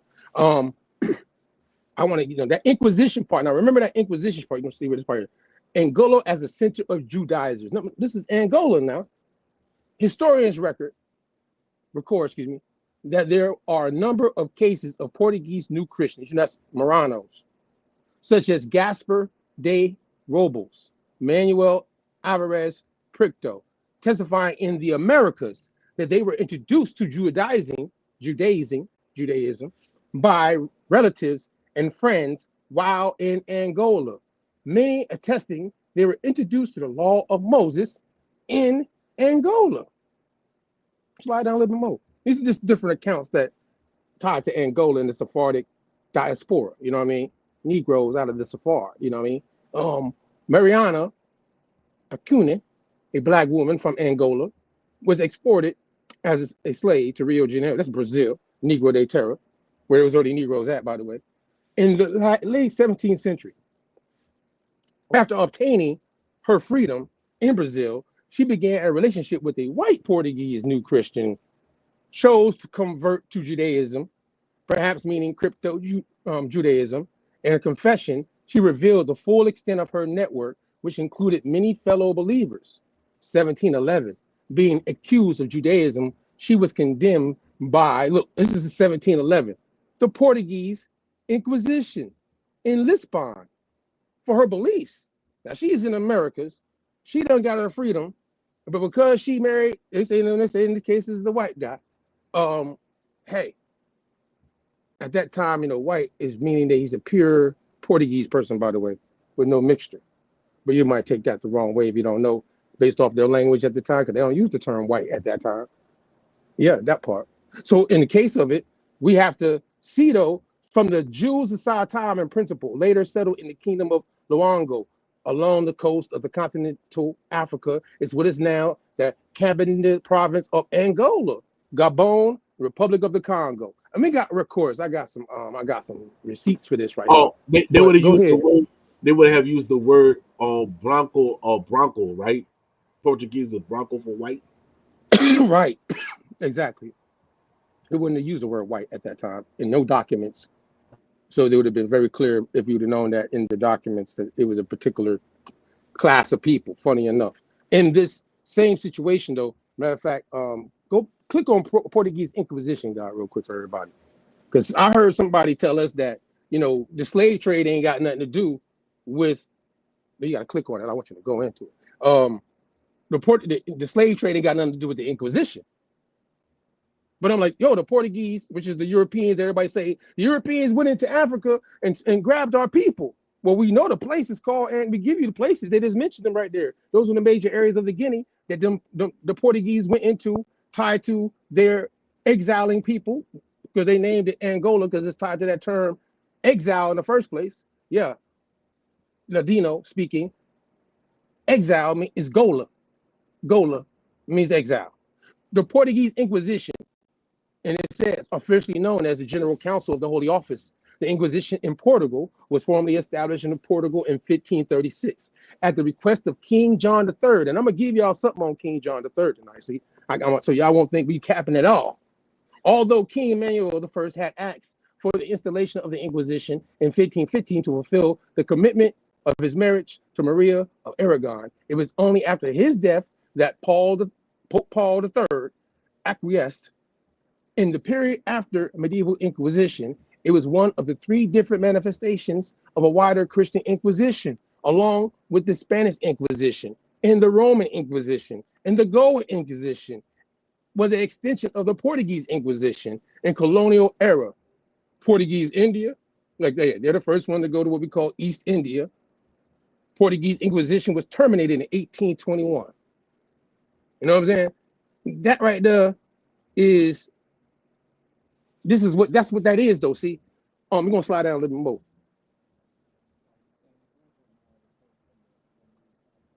Oh, we want a Portuguese Inquisition, right? Yeah, I want to go down on this one. I think is it any more on this one? I think it was. Yeah, I just want to give them that little background. They can see, you know what I mean, that they can look for themselves. Look, you talk about the Jews and the Moors and that part right there. It was after these events that the situation of Jews and Moors in Portugal worsened. Before that, there was not violence against Jews as such. The Portuguese Jews had lived in self-governing, that means autonomous, by the way, self-governing communities called Jew. Back then it would have been Judearies. I mean, these are Jews. Because that's who's moving autonomously in these regions. Tied to that term exile, meaning the ones that were tied to the crown that's dealing with Pope Paul III, called Moreno. Anybody on the panel want to say anything before we keep going? What's your thoughts? Yeah, you're right on point. You're right on point.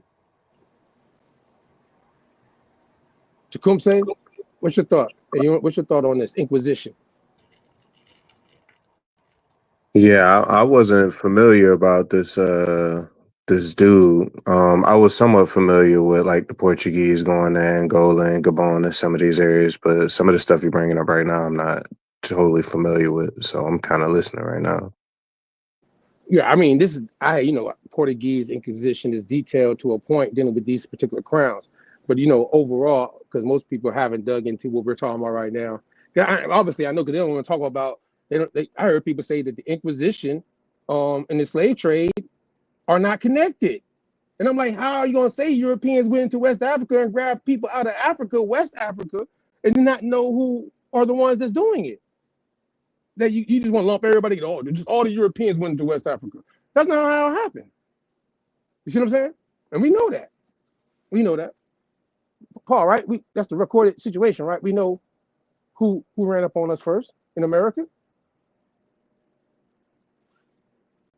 And it wasn't the English. And they all got their blessings from the Catholic Church. That part. Rome, Latin is the law language of Rome in this time frame. And how it gets spread. Ladino would be the Judaism, that same autonomous self-governing group. They're the ones speaking a version of Latin that's moving around in certain ways. See, but see now, this next joint, just to give y'all the inquisitional punishments in Lisbon and Evora. You're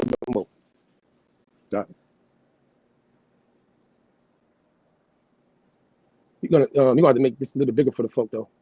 Keywords and you see, y'all see though. Go to the top so they can see the source. Cause they don't, what happened? Does the biggest one get? I got cataracts. No, ain't no pressure.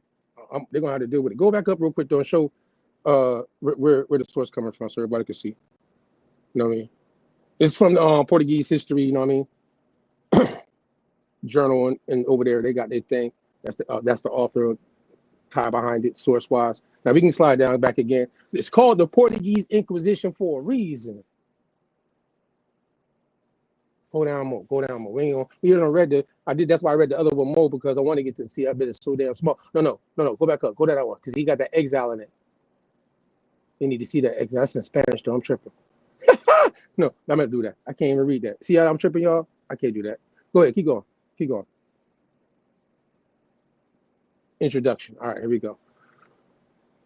So throughout this thing, because I'm not going to read this whole thing either, but you can throw this in the chat for everybody, guys, so they can take this one, and read it on their own time because it got a lot more details in it. And I'm going to let y'all read, you know what I'm saying, dealing with this. Because again, it go back further than 1492 in the place we call the Sephard. You know what I mean? This is going to go back as 9 Ether was just breaking down. That's why we wanted him to be a guest tonight for this part. Because what he know, the El Negro series clearly showing a genealogy of a Yahya El Negro's family going back to basically the 7th century. You know what I mean? So we know that, like, well, it started way before a 1492 situation that we're being told.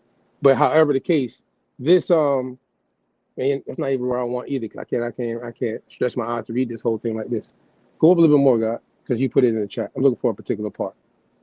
Oh, there it is. It's the next paragraph right there. Despite the vast literature about the Inquisition, relatively little has been written on the characteristics of those sentenced to different punishments. Usually the punishments are mentioned and described, especially in the case of death, but systematic analysis of the characteristics of those punished is lacking.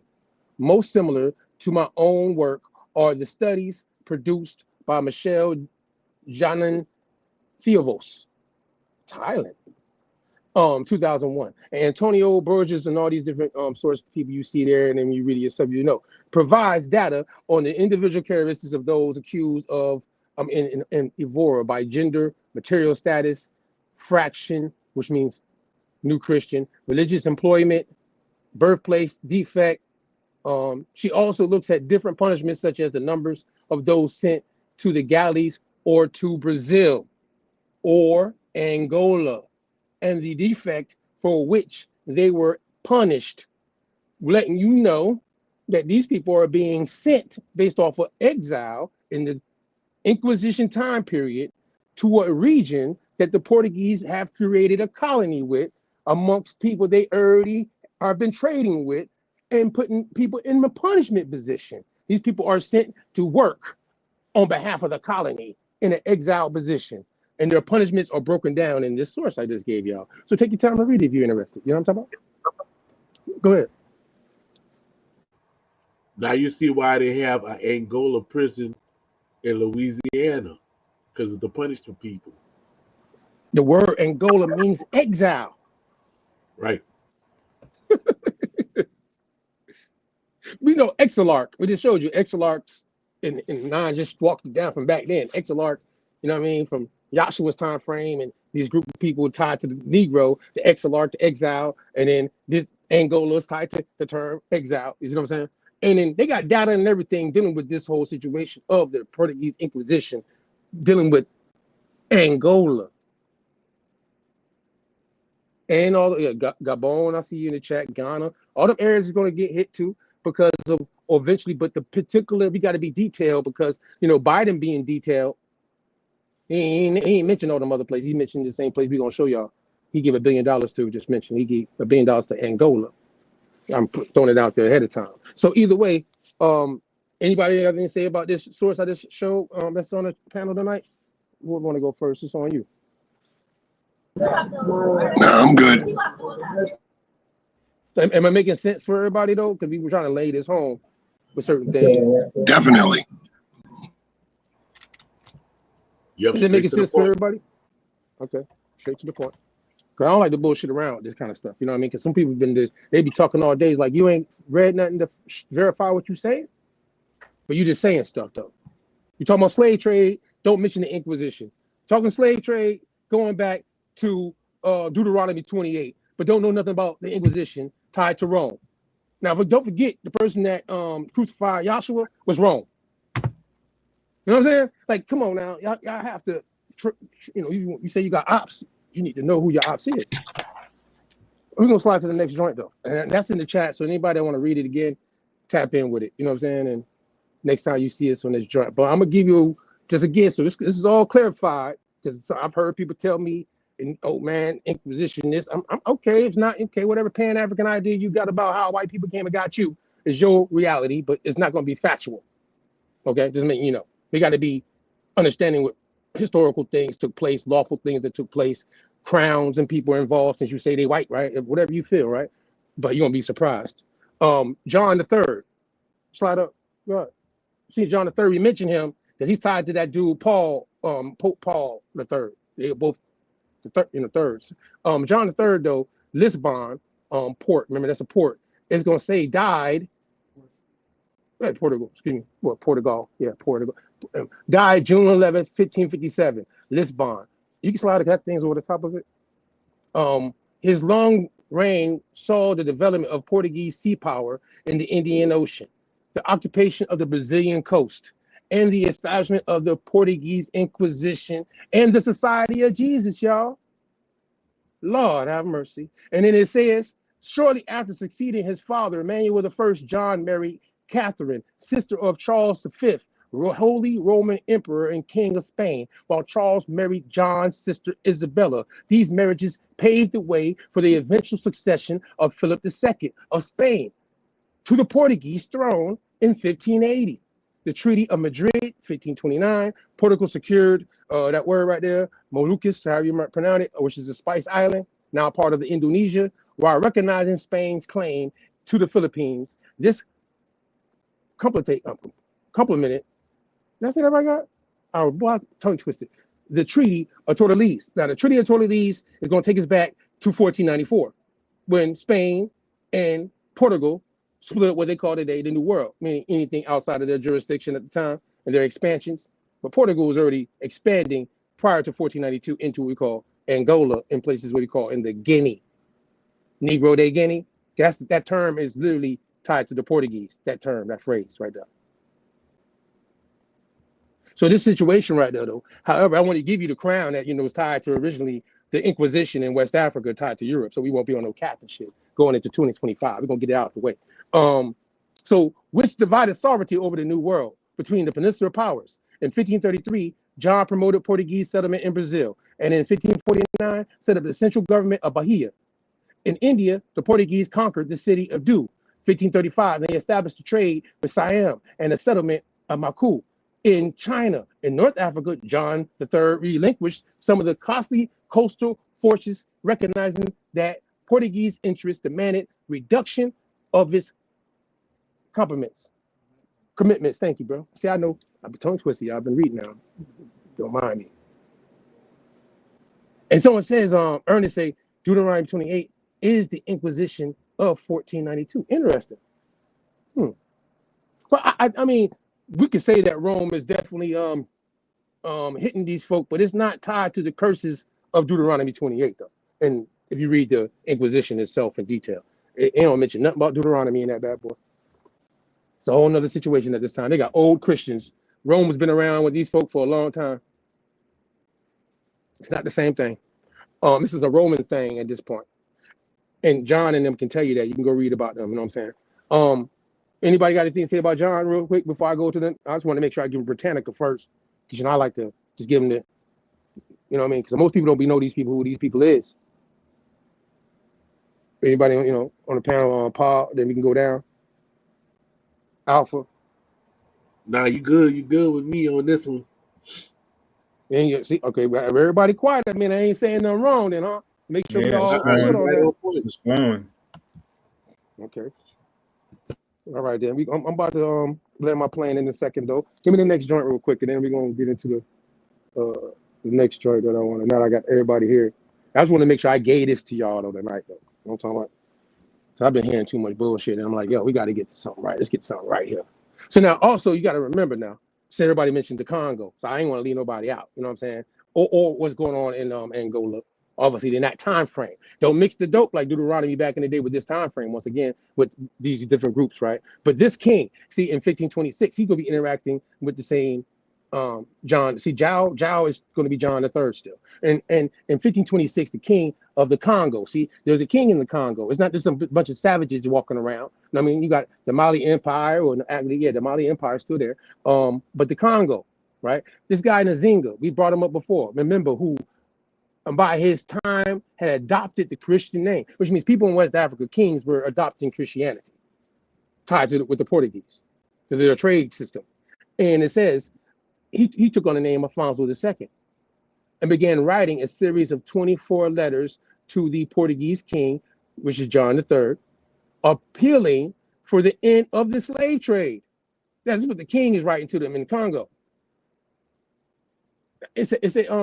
While the trading relationship had been in place between Portugal and Congo since 1480, meaning they were in a trade system together, Alfonso was increasingly unhappy that the relationship between both countries had degenerated into one in which the slave trade had become increasingly important. This source is a part of Christianity and slavery in the Kingdom of the Congo. So I won't leave the Congo out. That would be wrong. But go back up. See, it said peer review. Make sure they saw that. Primary source here. All right. Tied to what I just got through. Anybody else again on the panel? What y'all got to say about this? No, I'm showing it like this. That's where I want to land at. Well, that's why in New Orleans they have a Congo Square. Yeah. So this is where, our last 15, 20 minutes of the night, I want to ask y'all some questions here, and y'all fellas is with me right now. In current day time, I've just walked all that down. Angola is tied definitely to, for whoever can trace or has it or understands they do have ties to a group of people. By the way, Angola definitely has a large population of people tied to what we call Yahudi ancestry, you know what I mean, ethnic wise. That's in an exile position, being that Angola means exile, meaning that it's a Portuguese colony. That's what they called it, right? And they exiled people dealing with the Inquisition to that area. You know what I'm talking about? But however the case, this breakdown is for everybody out there because I want to leave it here. And if someone can come show us something different, based like how I show here, primary sources to show why I'm saying what I'm saying with the king, put names on it though. I don't want to hear all that Deuteronomy and just skip up to now to while we're using bywords for who we are. I know Obama and people like Biden, they know who he is. But don't be mad at me if you don't know. That's the Lucy, by the way. I'm ready to play the Biden clip, but it's open. Y'all heard about Biden giving that money to Angola? What y'all thinking? Yeah, Lasando, man. They know what's up. That's why they put it in that particular place. That's why they use that particular name. They know what's going on. It's everybody else in our so-called community that don't know. They're not seeing what's in front of their face. Like we drive home a million times. There's a reason why Obama removed the term Negro and Oriental. That's a connection people don't put together.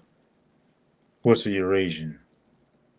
Why is there a heavy, look on this quote unquote term European? Why did the face of the European have to transmorph over time? You know what I'm saying? Like, and why did they become an invasion of the body snatchers, or a switch of who went into this place called Africa first, if you will? We know who did that, and we also know who went in there. There's a reason why Estalusi has a large Creole culture. Those of the bloodline, people got to see what's in front of their faces and accept reality. A lot of people don't want to accept reality, and that be what stymies the whole situation. Yeah, real talk. That's you come say after that. You want to come next? I want your thoughts after you heard all this tonight, and because you did Inquisition, so I want your thoughts on how I presented this tonight. To come say, tell me what you think with Deuteronomy and all that tied to it, or not. What's your thoughts? I mean, the whole Deuteronomy thing, just how I guess people make the correlation and they try to make like these cross prophetical correlations to it. I guess that's outside of the point as far as what's being brought up. I do think there's a connection between the people, but you don't necessarily have to use Deuteronomy 28 to show the correlation.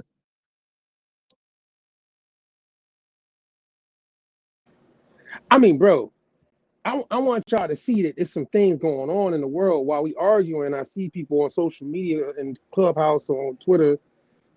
Especially, bro, I thought that they talk about Bloods and Crips, GDs, and different groups of people on the street that be banging on each other for territory and shit that they don't maybe own, and maybe so in some cases.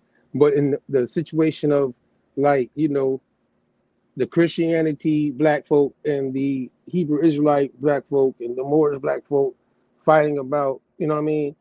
And these terms dealing with religious ideals of especially a curse, and there's so many things that we can actually relate to that same verse of Deuteronomy 28 to when you read the whole thing that we put in the title tonight, that we want you to read for yourself to see if you think it correlates to you in the manner of what happened in the timeline of it. Deuteronomy comes way before the Inquisition. Have we been acknowledged for the Inquisition, Pa? Do you think we've been acknowledged in fullity of our backgrounds based off of those who have ancestry tied to this inquisitional thing, this exile thing, Gullah, redeeming being exiled? You heard me? Yeah. Well, just like with that being said and done, dealing with a tribal people, and with that being said and done, like you said, we're looking for redemption, but like you said, dealing with the book of Deuteronomy, most people reading that, but they're not reading the whole text in its entirety, because if they did, they'll see that prophecy is not really a prophecy dealing with the Americas. Thank you. It had nothing to do with the Americas. This is what I'm saying too. I don't see how they put this prophecy with a nation that's supposed to be new to them in 1500, so to speak, which is bullshit too. But you know what I mean? Like me and Pop, you talked about that earlier when you hit me up. You know what I'm saying? So we're gonna go into that too. I'm bringing all this out, and then we're gonna air all this out. That shit got to be aired out because this is crazy. But Biden in our faces right now. I played a clip because I want y'all thoughts on this too before we get out of here tonight. We're almost out of here. I appreciate y'all time. Check out what Biden. I've been playing it from Wednesday because there's certain thing we were talking about then, and it's all correlates. So if you're paying attention, you know what I mean. People Biden did. He's getting ready to lead the office. Trump coming in, but this is what Biden doing right now. Check it out. Tap in. And today, I'm announcing over $1 billion in new humanitarian support for Africans displaced from homes by historic droughts and food insecurity. We know African leaders and citizens are seeking more than just aid. You seek investment. So the United States is expanding our relationship all across Africa, from assistance to aid, to investment to trade, moving from patrons to partners to help bridge the infrastructure gap. That was President Joe Biden making history as the first sitting U.S. president to visit Angola, delivering a powerful speech at the National Museum of Slavery, acknowledging the horrors of slavery that linked the U.S. and Angola and reflecting on the millions of Africans who were forcibly taken through Angola to the Americas. He's pledged over $1 billion in humanitarian aid. For AURN News, I'm Ebony McMorris. Y'all hear that shit? You hear what he just said? What does that have to do with us over here, though? The people exiled from that was in Angola, they say they brought on the slave trade to America, is why he's acknowledging Angola.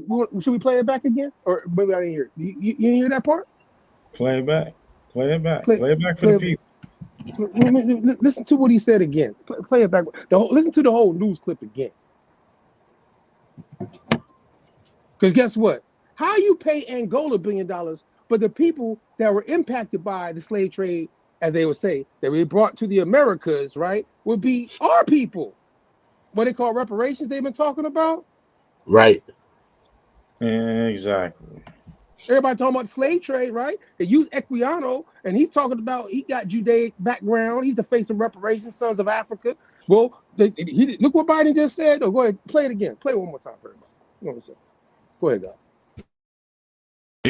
AURN News. I'm Ebony McMorris. And today, I'm announcing over $1 billion in new humanitarian support for Africans displaced from homes by historic droughts and food insecurity.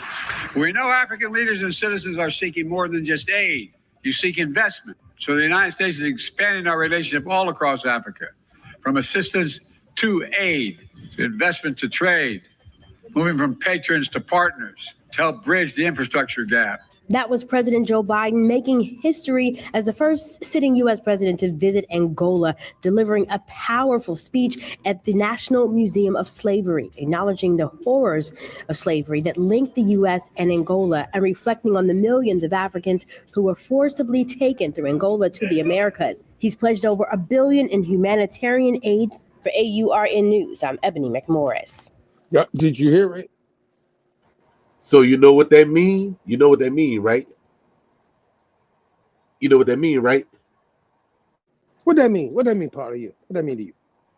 That means those who are descendants of people from Angola going to have to do a lawsuit against Angola to get that money.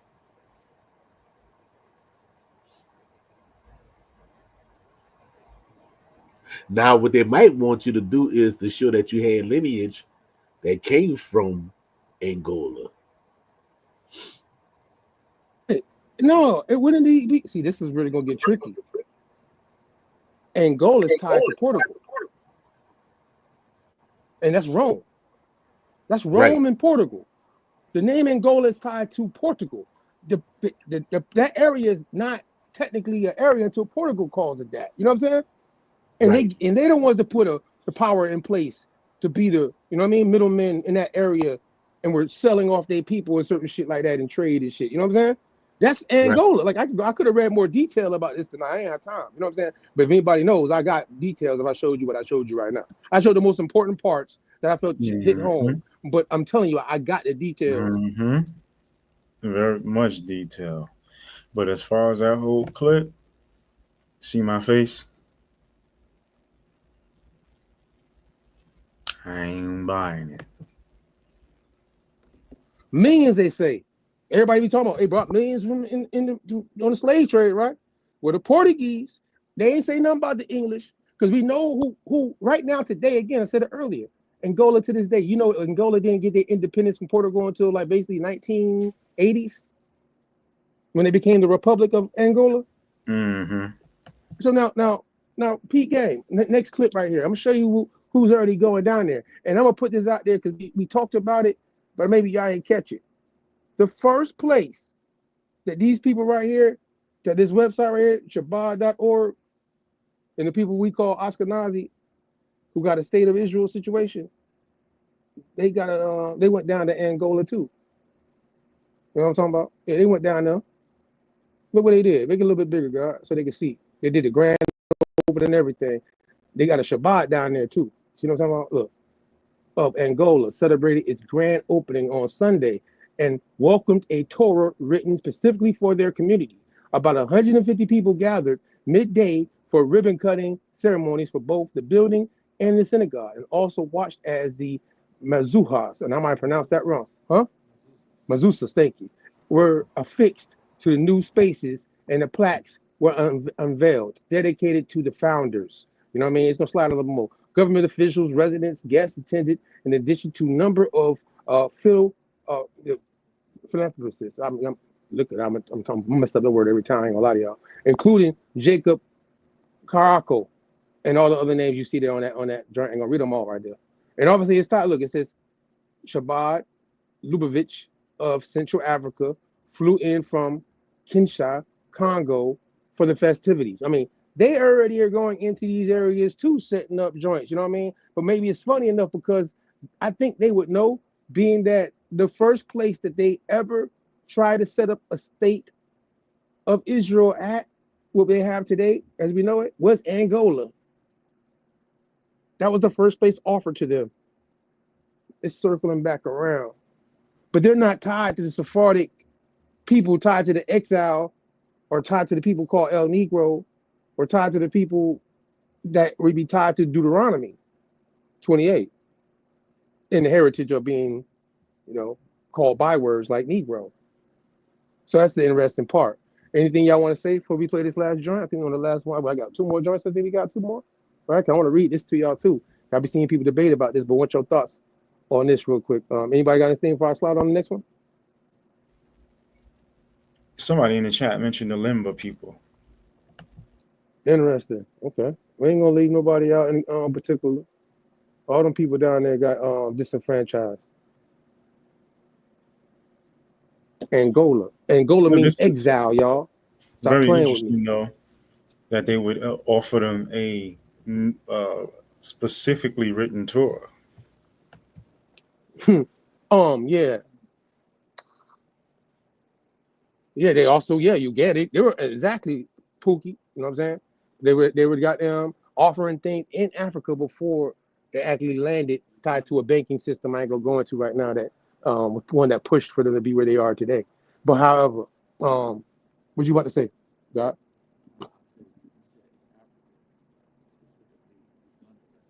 Yeah, Uganda though. Yeah, I see Uganda, and there was another place too as well. Definitely right. But I just want to make sure, because it's all in context to dealing with the fact that I want to make sure it all connects in it. The Inquisition hit a certain way. You know what I'm saying?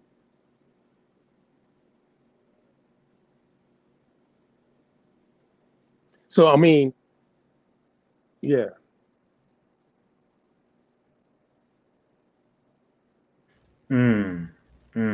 Good comment.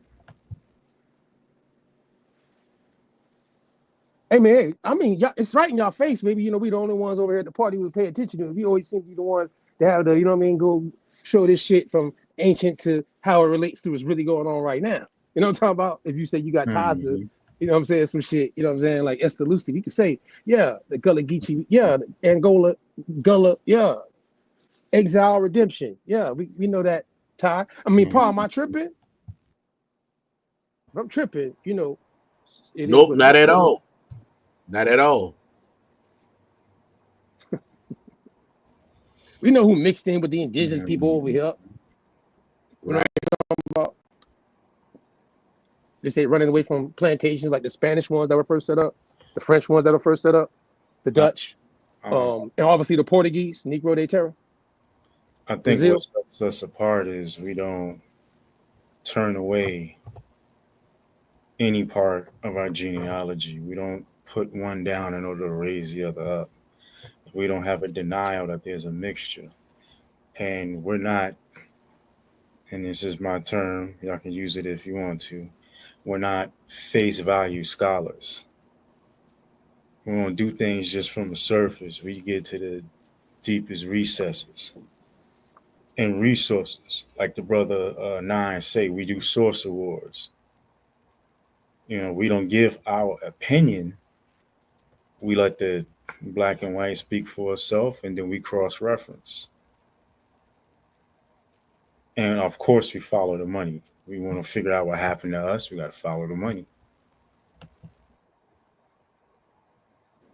$1 billion just went to the money. You heard me? $1 billion. Play with it you want. All right, boom. And I'm gonna play a clip before we get out of here.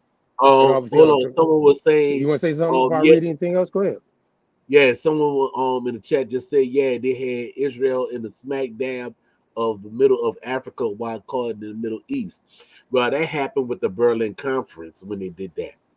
Right. Balfour Agreement and all that shit. Yeah. We know who was financing. What banking system was in place when they did the Balfour Agreement? Oh, that was the international bankers. Mm-hmm.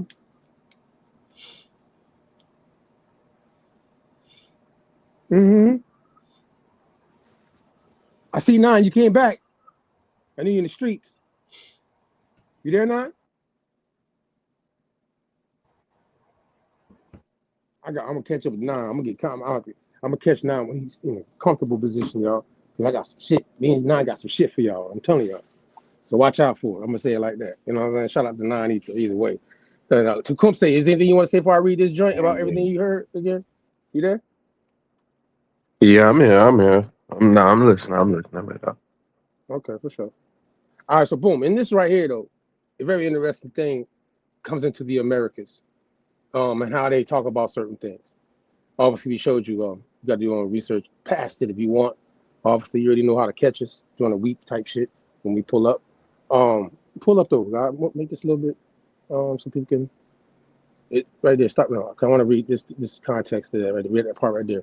Where it talks about enslaved African Americans hoe and plow the earth and cut piles of sweet potatoes on the South Carolina plantation.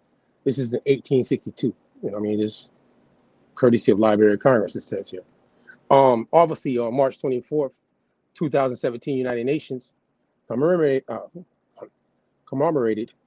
its 10-year anniversary of the International Day of Remembrance, honoring the victims of slavery and the transatlantic slave trade.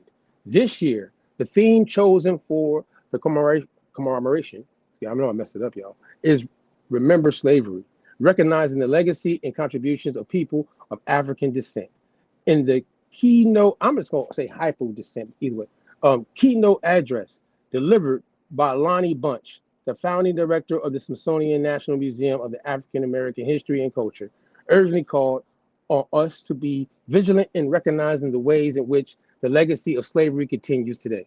Cloaking the history of slavery in silence, Bunch argues permits the violence of slavery to live on, dishonoring the struggles, losses, and strength experienced by our ancestors.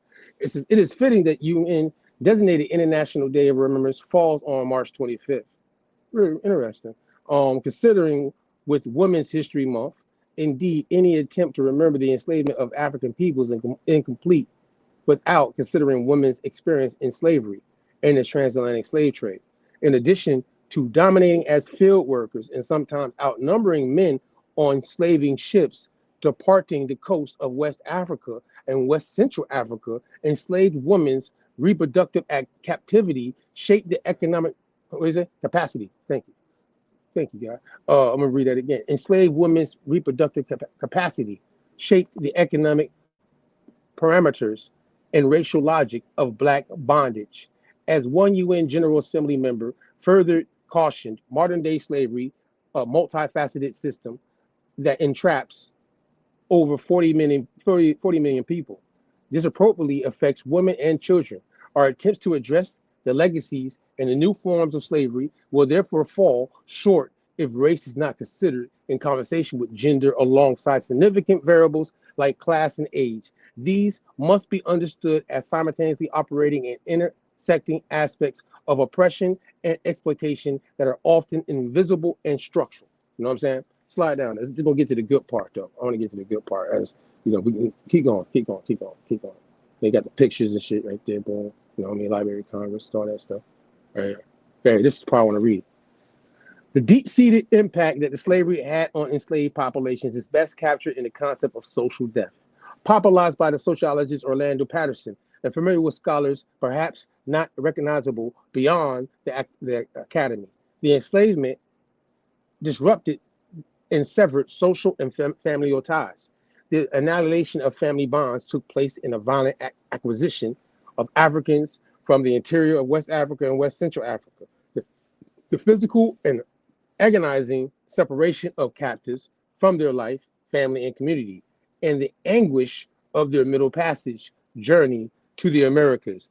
African people became outsiders because they no longer belonged to where a part of the social networks and communities of their African homeland.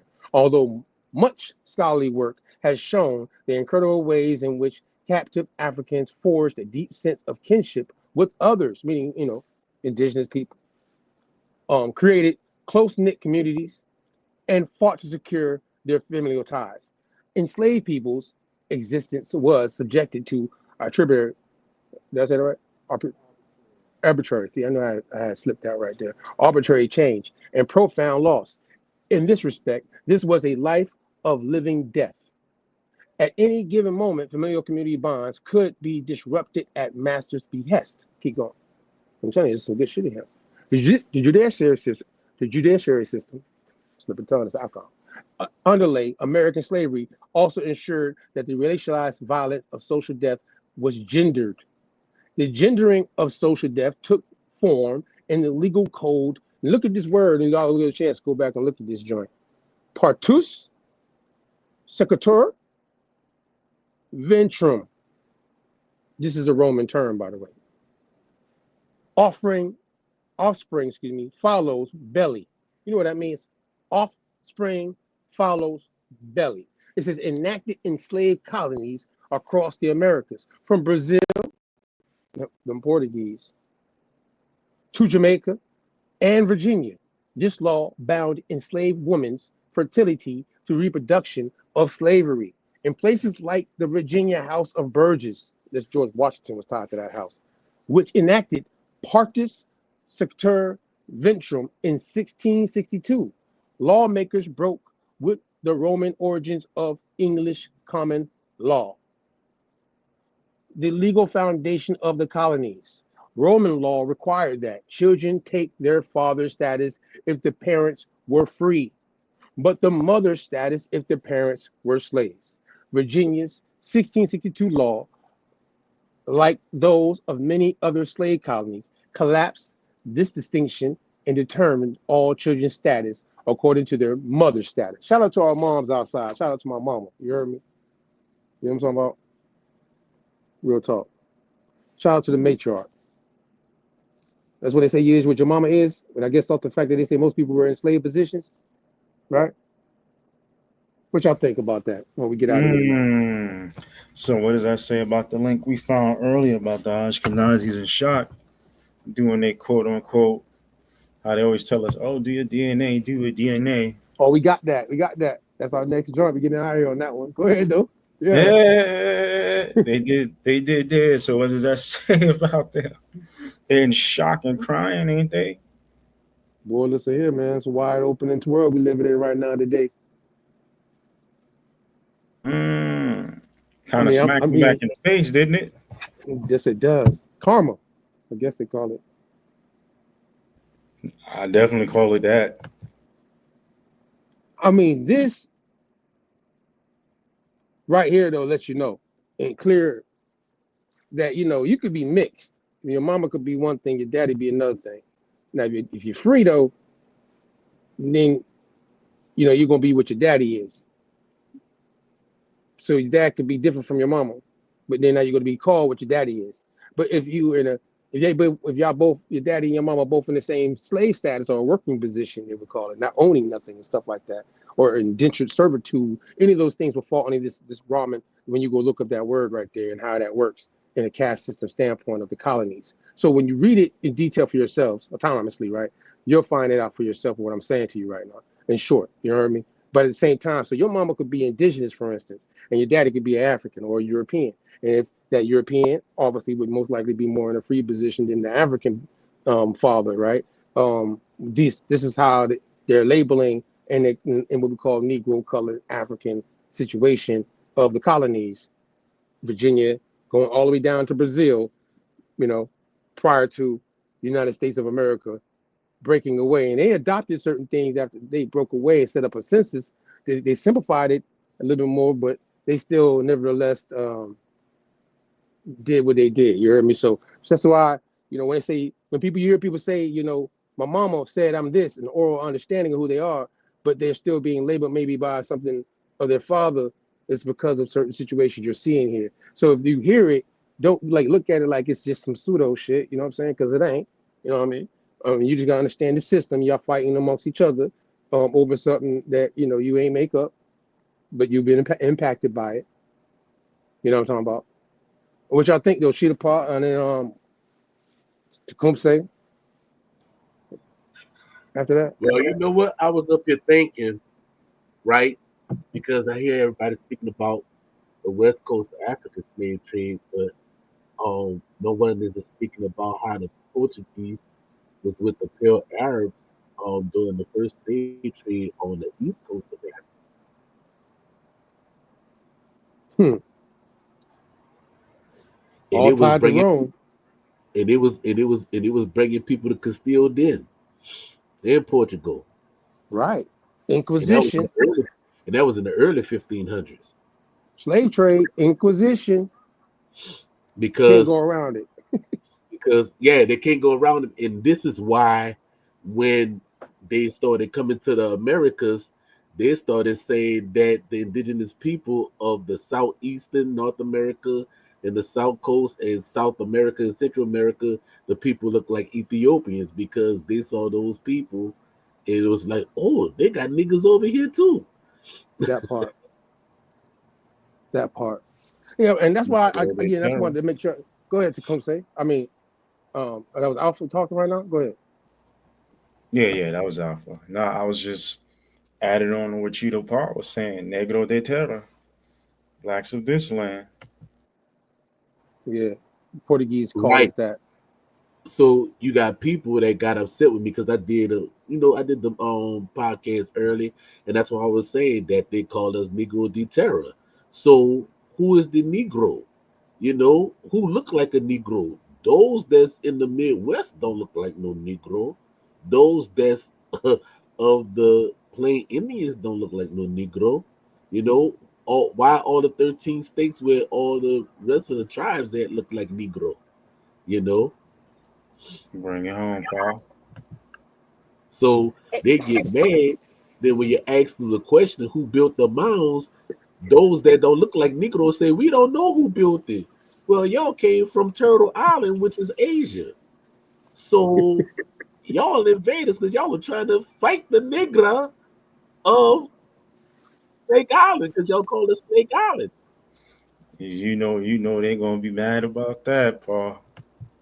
Man, I'm already fighting with one that was on here just fine. He's of the Asian stock.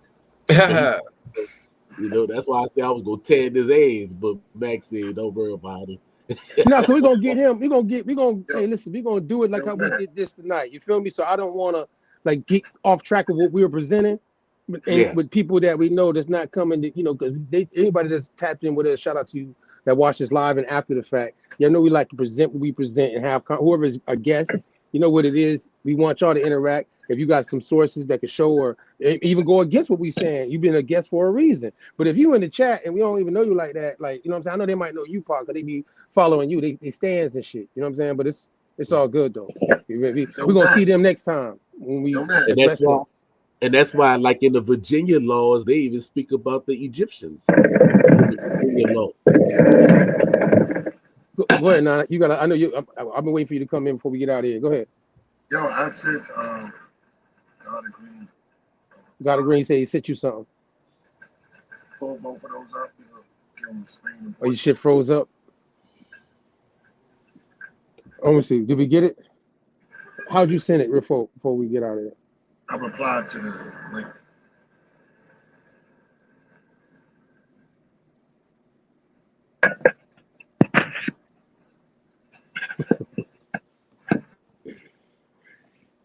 Well, it's the truth is that them people tied to Angola definitely traditions trace back to Yahudi roots and what we call Sephard, that's in the Bible, tied to the term exile, which is a byword that's tied to Deuteronomy in the migration of a people that was described as Negroes that we've broken down. Shout out to Nine Ether with the El Negro series of being tied to that source we showed earlier. So somebody in the chat, I think you just have to put your thoughts together from what's being showed. And I think obviously if you say you got ancestry tied to certain things, definitely you most likely have ties to that too. But in the same situation, with the one drop, I would say most people do. That's what they call black in America. And in the same situation, not all, but one drop, they say. That's what they put on us anyways, right? And that one drop is tied to the Guinea. The one drop's not tied to the Swarthy European. The one drop's not tied to your indigenous side. That one drop rule that took the indigenous people out of positions of being on certain nations' roles in America going into 1865 was based off the one drop rule of being tied to that West Africa continent of the slave trade. See what I'm saying? That's the political understanding, what we need to understand either way. And that would be Angola as one of the primary places $1 billion just went to. I don't know if you missed that, but $1 billion. I guess Biden put $1 billion on it if you want to find out if that's not true enough. Humanitarian aid, right? Is that a coincidence? I don't know. Put his money where his mouth was. Say black folk, he don't do nothing for black folk. Well, he ain't do it for y'all, but he went to a place where he said your people came from and gave them a bag. Ain't that about it? We sitting over here, but he went over there. Like, so that means you gotta run over there. Okay. All right. That's what I said earlier. You're gonna have to go and do a lawsuit against them to get that money. It's not really a lawsuit though. You can't sue Angola, bro. You really can't sue them. It's gonna be Portugal. You see what I'm saying? Mm-hmm. Angola only been a republic since I'm talking about the 80s, bro. Like you can't put them in. You can't put them on something. And their government, they just got funds from this government, nation to nation, and how they're aiding them now as the Republic of Angola, which they only been known as since, like I said, 1980s, man. Like I'm older than them being free type shit. You know what I'm saying? As a republic. So in this situation, yes, Angola, the territory, and tied to the Portuguese though. That's what we got to iron down. Like Rome, Inquisition, Portuguese, bro. Like that's who had the Asiento de Negro, the contract of the Negro slave trade. But the thing is, who's going to hold the money? Is it going to be Portugal who hold the money, or is it going to be the Republic who hold the money? The Republic going to have the money though, because that's the government that's going to that's receiving it. Portugal's no longer involved at this point. They're dealing with he visited the Republic of Angola based off their government at this time. That Senegal is dealing with the Republic of Angola. You see what I'm saying? They're not dealing with the Portuguese no more like that. They're a republic. You see? Well, they're a young nation in Africa, basically. You know what I mean? As far as their government structure. Look at the timeline of how long they've been a republic. Literally, it tells you. When they broke away from, like how we broke away from the British, they broke away from the Portuguese. Look it up. It'll tell you. Anybody can look it up and tell me I'm tripping. So I'm telling you, but historically in the 1500s, going all the way up to 1700s, the Asiento and all that shit, we just traced it back. The Inquisition gives you the trace to that and all that right there. So you ain't gotta guess it. I mean, the documents are done. I just showed you the crowns, the sovereign crowns, the popes, and all that involved. Ain't no guesstimating. I ain't guessing shit. So look like everybody that was involved got to go to the world courts, huh? Lord, you said United Nations, right? You said United Nations. You know what I'm saying? Right. They got to get. Shout out to the Maroons. They gotta get their own little A drip, undrip thing going on. Yeah, shout out to my Maroons outside. ILO 169. Shout out to all my Maroons outside. You know what that is? United Nations fight for indigenous rights because of this one drop rule they put on us type shit. That's the loose. You know what I mean? So we that's international, United Nations type shit. So however you want to look at it, you know what I mean? Take it how you want it. But it's still Maronica to you. Because you can't maroon the Maron. You know what I mean? You can't maroon the Maron. Maronica. Yeah, you can't maroon the Maron. So that's what it is. Yes, Sharel. Yeah, but I appreciate everybody that tapped in, man. Pa, I'm gonna get with you. Tecumseh, man, I appreciate you pulling up. I know you said you're gonna be late, but you still pulled up. Shout out to 9 Ether too. And anybody that's in the chat, you know what I'm saying? I mean, you know how to pull up on us, and then at that point, through our website, you get a hold of us. Patreon allows you to get in there.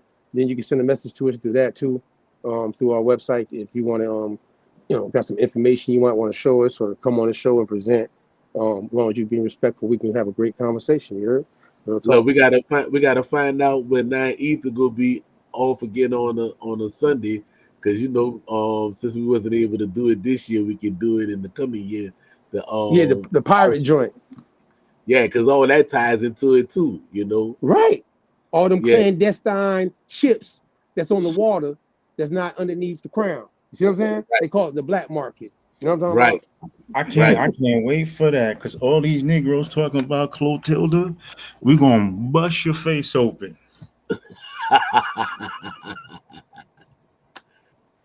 Just for the, not for the fun of it, but for the fact of it. Exactly. Facts. We don't give our opinions. We let the source talk. Yeah, that's all it is. No, but and since they did that, this is what they've been doing. Since everybody been talking about DNA and everything, right? And everybody be like, skipping it. But let me tell you what them folk just did. And I didn't want to play that part. I felt like they would be mad, right? But this guy, he did some data on, and he broke down why they're in the state that they obviously have today. They don't do DNA, right? To prove, just like how the tribes, right, in America don't do DNA. You know what I'm saying? To have the roles set up from the 19th century, and don't want to go past the 19th century, and then be like, so why don't we just do a DNA and see if your DNA match what you say you tied to then? You know what I'm talking about? And then they be like, You know what I'm saying? Oh, we don't have to do that. We go off our roles. Oh, okay then. So y'all two got something in common. Y'all both going off of some things. But these people that they are being free, I guess it's the liberal group of them. You know what I mean? It's the liberal group of these young folk that they technology, and they want to know. They're like, I'm interested to know my DNA and see where all my lineage comes from. Go ahead, God. Let's play the clip and we're gonna get out of here. I appreciate y'all again for tapping in with us. For sure. Thank you for having us. Appreciate y'all. Miranda, check this out. Tap in. White Jewish people, Ashkenazim from Europe, are not genetically, as much as I can tell, I'm not an expert, but they don't look the same like Arab Jews, people that came from Arab countries, and Ethiopians. I don't think there may be some genetic relations, but there's a lot of genetic differences. And any theory that says that we're not genetically come from the same ancestors makes sense to me. Ashkenaz is one of the Gentile nations. Now, 80 to 85% of today's so-called Jewry, those who claim to be Jews in the world today, 80 to 85% of them are what is known as Ashkenazi Jews. And an Ashkenazi Jew is so named because he primarily descends from this guy in the Bible named Ashkenaz, which is clearly listed as one of the Gentile nations. Now, the reason for this is that there was a nation of people who were Europeans, white people, known as the Khazars. And in the 8th century after Christ, the whole nation of the Khazars turned unto Judaism. They converted to the religion of Judaism. Of course, it was a false, Christ-rejecting religion. And for a few hundred years, the empire of the Khazars was a power in Eastern Europe, and they followed the religion of Judaism. But eventually they were defeated by the Russians, and they were scattered into Eastern Europe. And so a lot of the Eastern European Jews today are the descendants of the Khazars. And so a lot of the Eastern European Jews today are the descendants of the Khazars. I was today years old when I found out. Ashkenaz, the eldest of the three sons of Gomer, the son of Japhet, and the name of a kingdom, referencing these same verses. Most likely it was the Scythian kingdom. And then after a few hundred years, they're lost from history. So they have zero to do with Israel, zero to do with Jewish people, zero to do with Ashkenazi Jews today. Zero. You say, well, where did the name Ashkenazi came from? So a little over 1,000 years ago, as Jewish people scattered around the world had now emigrated in Europe and now were living in the Rhineland in Germany, they looked at the name Gomer in Genesis 10, and they connected Gomer with Germany. So they took on the identity of the name Ashkenaz. It has nothing to do with Ashkenaz in the Bible, which is a descendant of Japhet. It's just a name that was taken. Okay, it's that simple. Just like my last name Brown doesn't refer to the color of my skin or anything else. It was shortened from a Russian name when my grandfather came over at Ellis Island. The name got shortened to Brown. It's just a name. That's all it is. So the idea that Ashkenazi Jews are descended from Japhet is a myth, 100% false, zero truth to it. Just study the history, look into it, check the Bible dictionaries, encyclopedias, the archaeological works, you'll find the exact same thing. Key takeaway points and food for thought. 1. The original Jews are defined as those from the line of Judah.